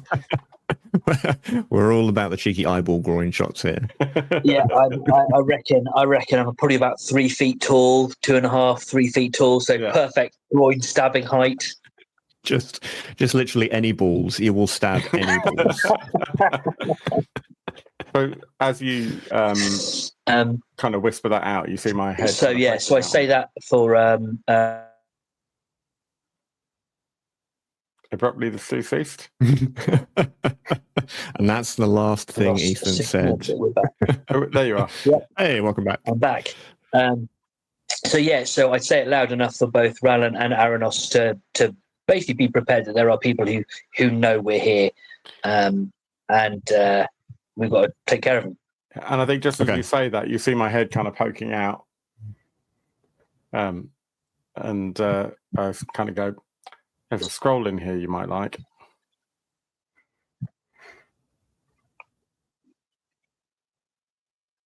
So, Aranos, we're going to say that you kind of. So, just as you said all that, you see my flaming head poke out from the doorway, and I say, "There's a scroll in here you're going to like." Right, yeah. Because I can't pick it up. So.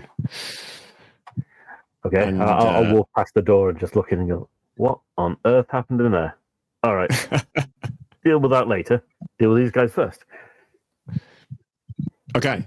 So I guess Aranos and Rallan at this point are kind of in the corridor. Ethan is pressed up against the edge of this archway, kind of trying to stay out of sight. And there is a glow, and Ethan has seen two people run from left to right in that room ahead of you. You can't hear anything else though. The glow in the room flickers. It's not the same as the glow of the skulls. It's clearly a flame powered glow. It kind of flickers and moves in the room. But it's bright, so it's pretty obviously going to be, if not one large light source, then a number of small light sources. But enough to light up that room quite well, enough to be comfortable in that room.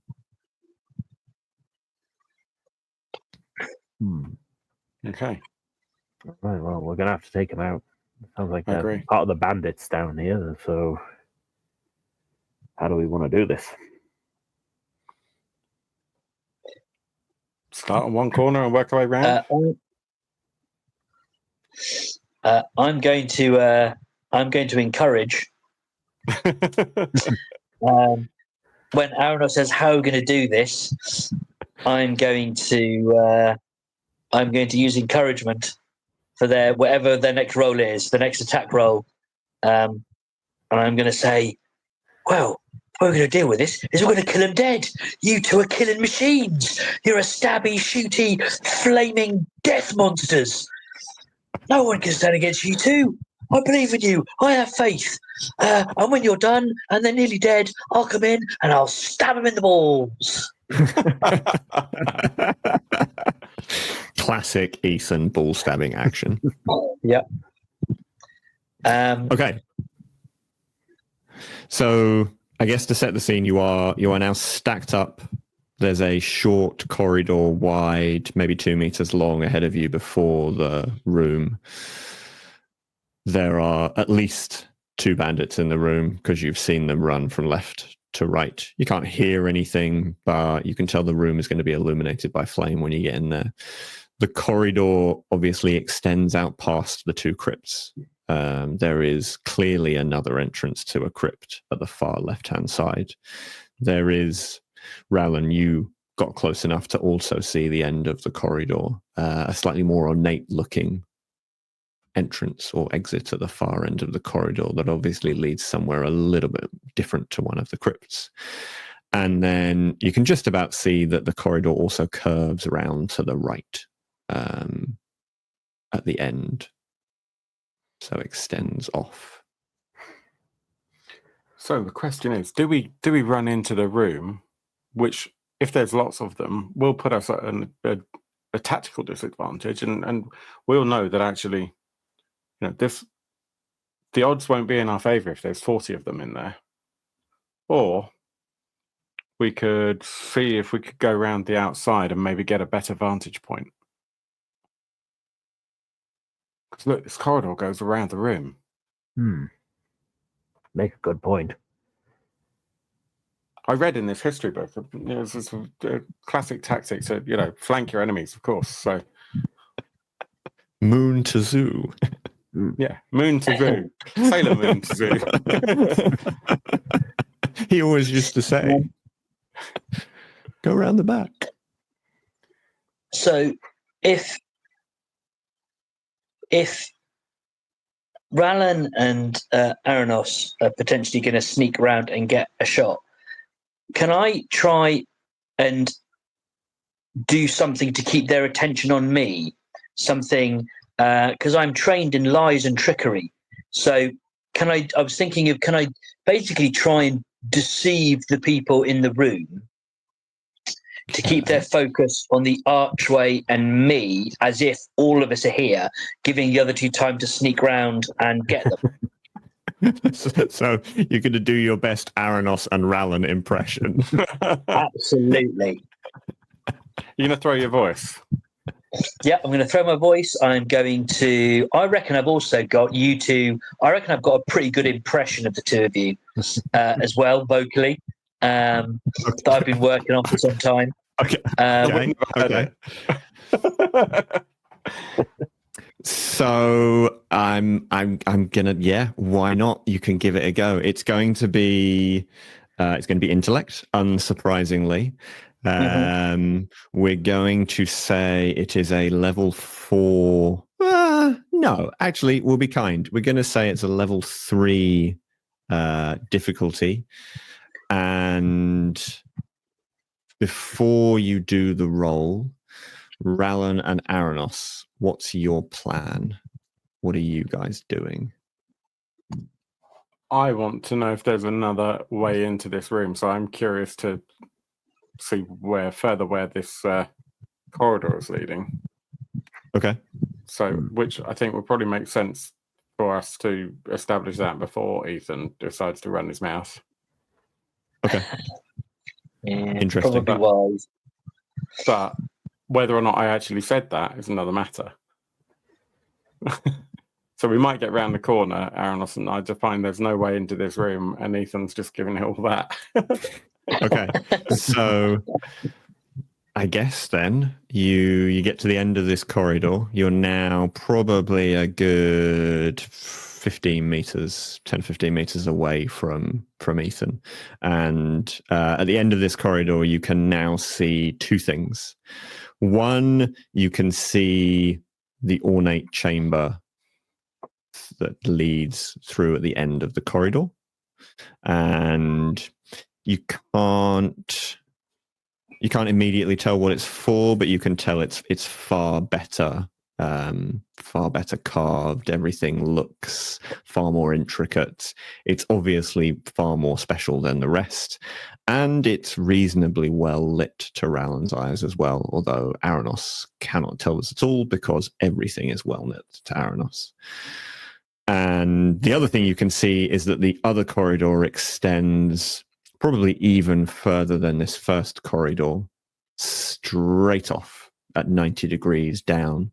And Rallan, you can't see much past the first door or the first archway on the right-hand side, but Aranos can make out another door on the left, a door on the right, a door on the left, a door on the right, a door on the left. 6 entrances in total, 3 on the left, 3 on the right, and then the end of the corridor that seems to curve round to the right-hand side. Bill, you're not muted, but we cannot hear you. Damn it. Is there any light that is spilling out from any of the doorways that you've just inferred? Well, you suggested that I might be able to see some of them, that is similar to the light that might have been coming out of the room that Ethan's by the doorway of. Does that make sense? It does. There is no light. All you can see is a dark corridor ahead of you and a single entranceway on the right-hand side.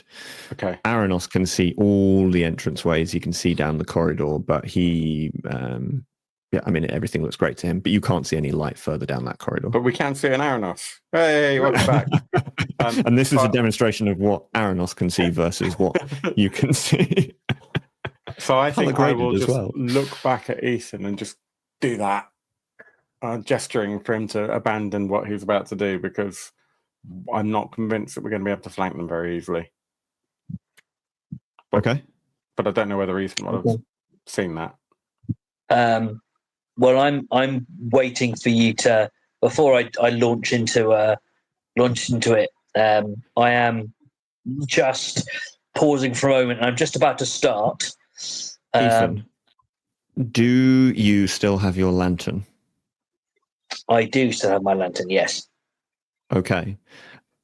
As Rallan turns, I am now going to do a GM intrusion. The 4 skeletons that you left in that room, Rallan can see illuminated in the darkness behind you by the lantern, and one of them, the injured one, is notching an arrow. and aiming straight at Ethan. So, Ethan, I'm going to need a speed defense roll from you, but you do get 2 XP, one for you and one for a friend. I'm going to give it to Aranos because he shot the skeleton. So he shot the skeleton, causing it to hate us. To be fair, shot the skeleton at our urging, so we've got to take some blame here.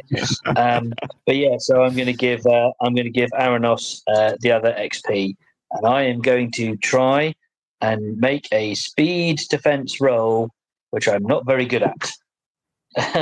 That's a 2. Okay. As Phil said, that's twice what you needed to not critically fail at that. So congratulations, you don't critically fail, but unfortunately you are going to take 5 damage as the arrow sails through the air and it impacts you square in the back because it caught you completely off guard. Your attention was so focused down this corridor, unfortunately still so well illuminated by the lantern, not that it matters. Yeah. But this thing has cracked you straight in the back for 5 damage. Okay. And that's might, isn't it? That goes down from. Yes. So you will first take the damage off to your might pool, and then once your might pool's depleted, hopefully we won't reach that point, but if you do, you will become impaired. So not great. Fingers crossed. So I'm gonna flavour that I get hit by the arrow and I go down. I'm hitting the floor. I've been absolutely shot, and I'm just like bam. I get knocked over because I'm only little. I'm like 2.5 feet tall, and I've been shot by a big old arrow. So yeah, I've hit the floor with an arrow jutting at me back. Okay, I like it. Absolutely like it. And now we're not going to roll for initiative. I'm going to let Rallan and Aranos decide which of you wants to go first, and then tell me what you want to do. I think it would make sense for Aranos to go first due to him having ranged attacks. Sure. Okay. So seeing Ethan drop to the floor, I'll run over to where he is and fire an arrow at the skeleton that just shot him. Okay, so we're going to say it's kind of, like I said, you were kind of 10 or 15 meters away from Ethan, and the skeletons then are probably a further few meters behind, not actually that far. You hadn't stepped that far out of the room, so maybe another 5 meters further behind him. So you won't be able to make it all the way to him and fire an arrow. So how would you like to play it? Would you like to get all the way to him and be next to him ready for your next turn? Or would you like to kind of start moving, fire the arrow, and be halfway for this particular round? I think it'd be better to fire the arrow and then get to him next turn. So I'll move and fire and then... Okay, so we're going to say you can, if you wanted to on the next turn, you could move and fire again and you would be at Ethan. But this time round, these things are stacked up at the end of this corridor. So it's going to be a level 2 difficulty shot. And just give it. That's a 12. Okay. Yeah, I mean, it would be difficult to miss. Like I said, straight corridor, perfect shot. This arrow sails through and finds exactly the same target your first arrow did. And one of these skeletons crumbles. The skeleton at the front that had obviously got a little bit peed off and fired an arrow into the back of Ethan. So there is now a crumbled skeleton kind of half blocking the corridor ahead of these skeletons, and 3 more skeletons illuminated behind it. The lantern has obviously dropped onto the floor as Ethan stumbled forwards. So, Rallan, what do you want to do? Do the other skeletons have the same type of weapon? Running to Ethan anyway. Yeah, they all have a small short bow carried in their hand. Okay. I think do similarly to Aranos. And I'll run in, and if I can get into short range to shoot at them with onslaught, then I will. Otherwise, I'm just going to get to Ethan. Okay, nice. So you get to Ethan. Unfortunately, that is a full move for you. Essentially, as you've chosen to sprint all the way to Ethan, and you find yourself next to Ethan, who is lying face down with an arrow in his back, with then 3 skeletons ahead of you, illuminated by the light from Ethan, and also your flaming body, which means don't forget you can't get too close to Ethan. Be careful with that. It's the skeleton's turn now, and I am going to need a speed defense roll from Rallan and Aranos. All right. That's a 12 from me. Okay. That's a 4 from me. Okay, nice.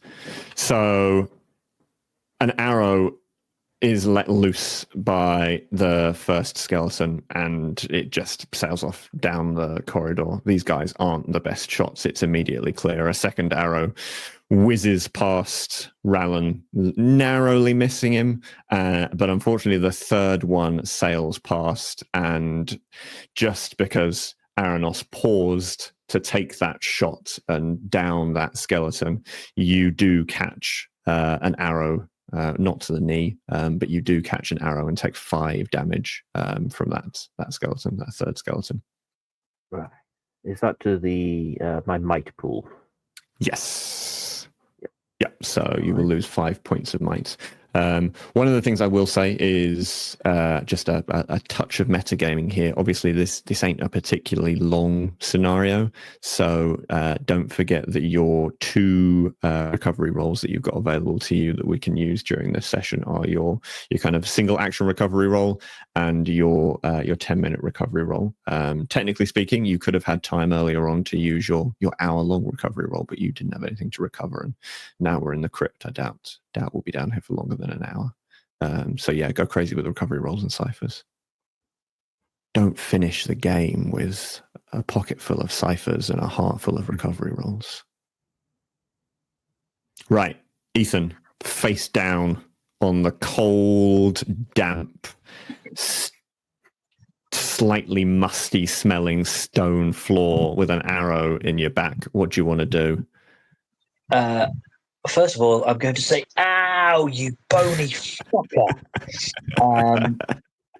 And I'm torn. Part of me really wants to go and get that fear scroll cipher. Okay. I'm not sure it will work necessarily on skeletons, but it might work on the people in the big room.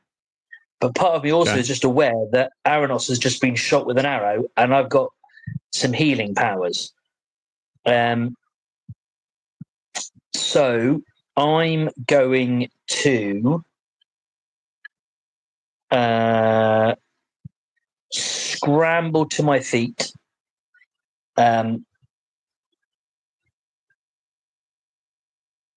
wincing with the arrow jutting out my back, and I'm going to run over to Aranos, and I'm going to use Healing Touch, which means I spend 1 intellect point, and I can restore 1d6 points to 1 stat pool of a touched creature, a difficulty 2 intellect task. Okay, so I need to make a roll.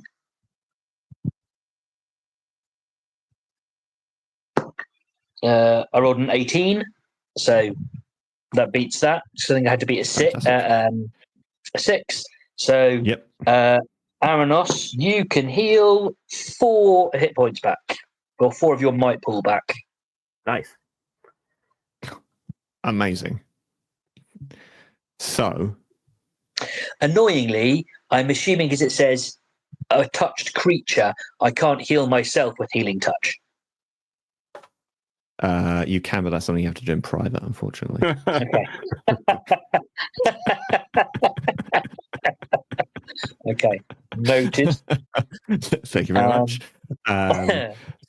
So nice. Okay, so you stumble up and kind of essentially meet Aranos halfway, and as the arrow kind of sticks out, I guess, you reach across, yank the damn thing out, and just leave him with what seems like barely a wound, which is pretty and I'm going crazy. to I'm going to yank out the arrow, slap my hand on the wound, and shout, "Be healed!" Smack.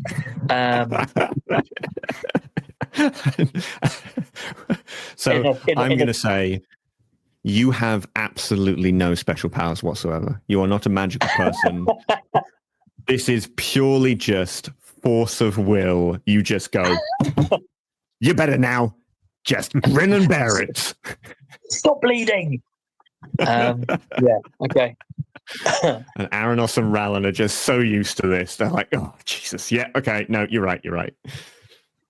So, Aranos, you're up next. What are you going to do? You're now kind of mid-corridor with Ethan next to you. Rallan is then kind of halfway to these skeletons, 3 of them stacked up. They still haven't moved past the skeleton that's kind of crumbled in front of them. Great. I'll just mutter to Ethan, "Thanks. Now get behind me." I'll step in front of him and fire at the skeletons again. Okay, nice. Give me another speed roll. Again, it's going to be a level 2. How can you miss 3 skeletons in a doorway? That's a 12. Nailed it. So let me know how it works. How much damage do you do? What do you do? I'm guessing it's 5 damage again. Mm-hmm. Yeah, it's 5 damage. So it's not going to be enough to take out one of these skeletons, but it will critically injure one of them. So tell me how that looks. I imagine it's aiming for the center mass, since everything else is just too skinny to reliably hit at this distance. So again, aiming to shatter the rib cage, aim for the spine. That seems the most sensible option.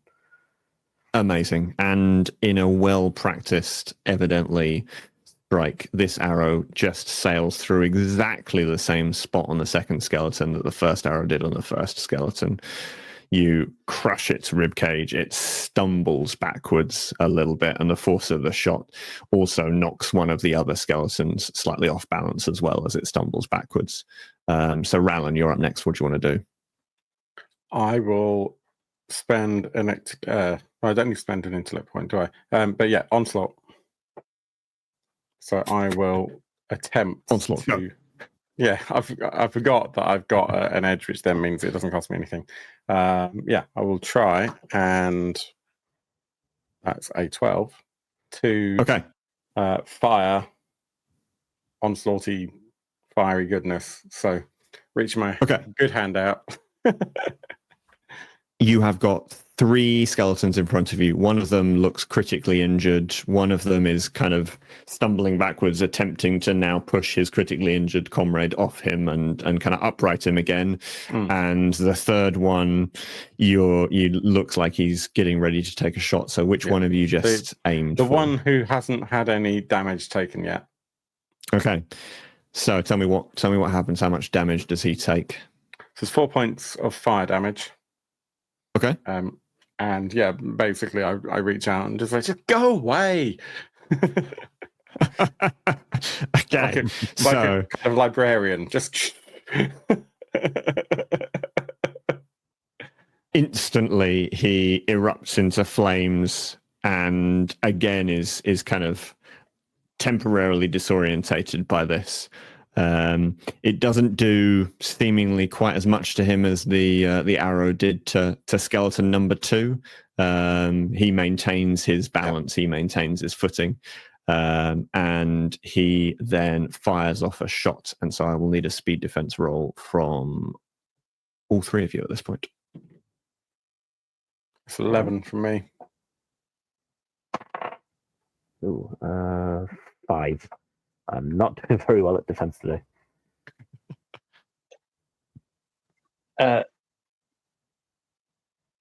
What was that? Sorry, Ethan? 14. 14. Okay. He doesn't do a great job of it. Unsurprisingly, for a skeleton that's partially on fire, his shot just sails past all of you and clatters into the stone behind you. So Aranos, you are now up. What do you want to do? It looks like skeleton number 2 has kind of recovered himself with the help of his friend, and so there are now 2 quite badly injured skeletons, and then behind them one, he's in fighting condition. He's ready to go if his friends get out of the way. I will take out one of those injured skeletons, probably the one that's on fire, as he seems to be aiming at me right now. So I'll take a shot at him. A 9. Okay. Yeah, a 9 hits comfortably. So yeah, I mean, you're going to do another 5 damage, so you can take out, one of the 2 damaged skeletons quite comfortably if you want to. Mm-hmm. Yeah, I'll take one of those out. Okay, which one have we lost? Have we lost the one you shot first, or the one that was set on fire? The one that was set on fire.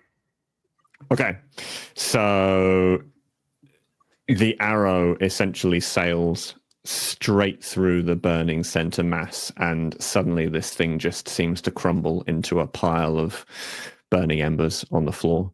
There's nothing left of it, and it's just, you've got a dead skeleton strewn out in front, dead, and just a pile of ashes and smolder on the right hand side. And there is now 2 skeletons left, and one of them has the very familiar Aranos inflicted crushed rib cage. So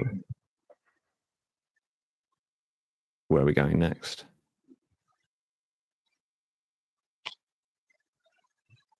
I'm gonna, go on, Steve. I was going to say, I have total and utter faith in the 2 of you with your killing capabilities. You are skeleton destroying monsters. I have nothing but the utmost faith in both of you. I am not running away. And then I'm going to run away to the back room to pick up that fear scroll. So I'm going to use encouragement as my action for an attack roll. Okay. So I'm going to spend an intellect point to boost, to give you to ease your level of. Oh. This is not a retreat. It is a tactical repositioning. Yes. So yeah, I've regained my internet. So I'm going to use to give you an ease on your next attack roll, and then I'm going to run away to try and get my hands on that scroll. Bravely going away. Okay, so yeah, Ethan sprints off into the distance as Rallan is left stood there next to take his action. Rolling a 12 to use Onslaught again to project a beam of fire out at skeleton.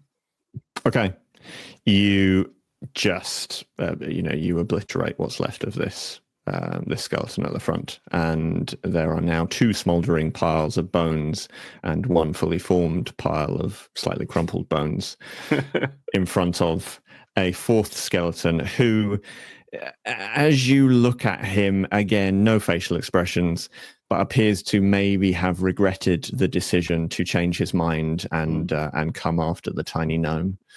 But not enough that he's not going to raise his bow and try and let loose another shot at you. So I will need a speed defense roll from you, Rallan. 15. The arrow sails straight past, clatters into the stone. You kind of at this point unsure of whether or not he's actually aiming for you or is just trying to look threatening by firing arrows into the corridor around you. Been to the Stormtrooper School of Ranged Attack. Absolutely. I think I just call back to Ethan and say, God's sake, this guy's still going. Can't we just convince him to hang out with us instead? Then he won't die again. Okay, Aranos, you are up. 1 skeleton left. What do you fancy doing? From memory, I can spend effort on a roll to increase the damage of an attack, as well as instead of making it easy. Is that right? I will. Yeah. If it isn't, I will 100% allow you to take an aimed steady shot and do a little bit of extra damage on this next one. Cool. Yeah, I'll do that then, and attempt to take him out. The Okay. shot. And that's a 6. So Okay. if that hits him. You just about do. The arrow sails through the air. The other, Rallan's standing there expecting another signature chest shot and is getting ready to finish this thing off with a little bit of flame. But it just decapitates it.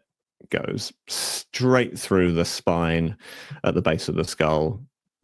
And this thing just crumples instantly, as if it was turned off. So you now find yourself in seemingly quite an awkward position. You have just fought off 4 skeletons ahead of you in front of a well-lit room that you know to have at least 2 humans in it. But they have not yet appeared. Yeah. In fact, as you look into the room, there's still no sign of them, and silence once again descends over the crypt after the echoes of falling skeleton bones dissipate. And the last thing we hear at the end of the session is the sound of a second GM intrusion on Ethan and him yelping from inside the second crypt. So, Stu, you get 1 more XP. I'm not going to tell you exactly what's happened to give you that. This is outrage. We will have to wait until the next session to find out that, but you may give that second XP point to somebody else before the next session. I will give it to Rallan, so we've all got at least 1 XP point that we can play around with. Okay, nice. So that's an XP for Rallan, an XP for Aranos, and 2, I think, for Ethan. So you're looking pretty good. Although, actually, before we divvy those out, since you did have an XP point, you could turn down my GM intrusion if you wish. No, we want the weird shit. Let's see what happens. Okay, nice. And you know how you regretted some of your decisions earlier, Jason. I think I may well be regretting this one tomorrow. And I've now got almost 24 hours to figure out how to make this as regretful as possible for you. So I'm looking forward to it. But no, thanks all. That just felt like a good spot to pause. You've kind of downed the threat. There is obviously also a looming threat in that other room that you know exists that you haven't taken care of, and Kendrin the Necromancer still to deal with. But yeah, we shall see next session what happens. Yeah, cool. Thank you so much. So thank you, Jason. Yeah, thank you, Jason. Thank you, Stu. Thank you, Matt. We'll be back very soon with the second episode of this. What was the name of the adventure again, Jason? The Creeping Ooze. The Creeping Ooze. Is that ooze like when you see something on a game show? Yeah. It starts as a very gentle ooh, and then it gets louder and louder and louder. It's a cuddly toy. Yeah. That was a lot of fun. I hope you enjoyed it. If you did, please consider all that likey, subscribey stuff. Let us know in the comments down below what you think. Have you played the Cypher System? Come and tell us on Discord. Come and hang out. And we should also drop a mention of the upcoming Orbtoberfest, which is happening in Nottingham in the UK. It's our annual celebration of all things narrative, storytelling, tabletop roleplay stuff. Tickets are going on sale very soon, and we have 12 different games running. Jason's running one of the games. What are you running, Jason? Oh, that would be ruining it. No, I'm running. No, that would be no. I'm running Death in Space. Death in Space. And yes. Stu, what are you running? I am running Cogs, Cakes, and Sword Sticks. That's kind of a steampunky, weirdy. Yeah. Rules light, really rules light, steampunk, ridiculousness. that I run very much in quite a whimsical way, which kind of leads into it. But yes, it's a very silly game, but a wonderful game. Yeah, And, not wishing Jason- to not wind up with any players, but I would thoroughly recommend it. It's going to be amazing. And Jason, Too kind. Death in Space is like Morkborg sci-fi spaceship stuff, right? Again, rules light, flavor heavy. The end of civilization is crumbling. It's you against the environment more than it is the scariness. So yeah, we'll have a lot of fun with that, and you might lose a character or two. And we should also just point out that there is a little bit in common with some of our games, because this year our theme is B-movie, sci-fi, B-movies. horror, all that sort of stuff. And this is our amazing venue t-shirt or event t-shirt for this year, designed by Unite the Realm, who also worked with us last year. Tickets on sale very soon at orbtoberfest.com. Maybe already on sale by the time this has gone live. We'll find out. Maybe Oktoberfest has already happened. Depends how quick Phil is. And how it depends when you've watched this as well. If you've watched this in after October the 4th of 2025, then yeah, you're just going to have to come to the next one. Yeah, Thank you, everyone. I may. Yeah, we might allow it. Until next time, I hope your dice rolls are better than mine. They weren't too bad today, but yeah, they've been kind of traditionally terrible. I hope they're better than Matt's speed defense rolls. Oh gosh, yes. Yes. Yeah, not doing well at those. Oh, see you very soon. Thank you, everyone. Take care. Bye. Bye.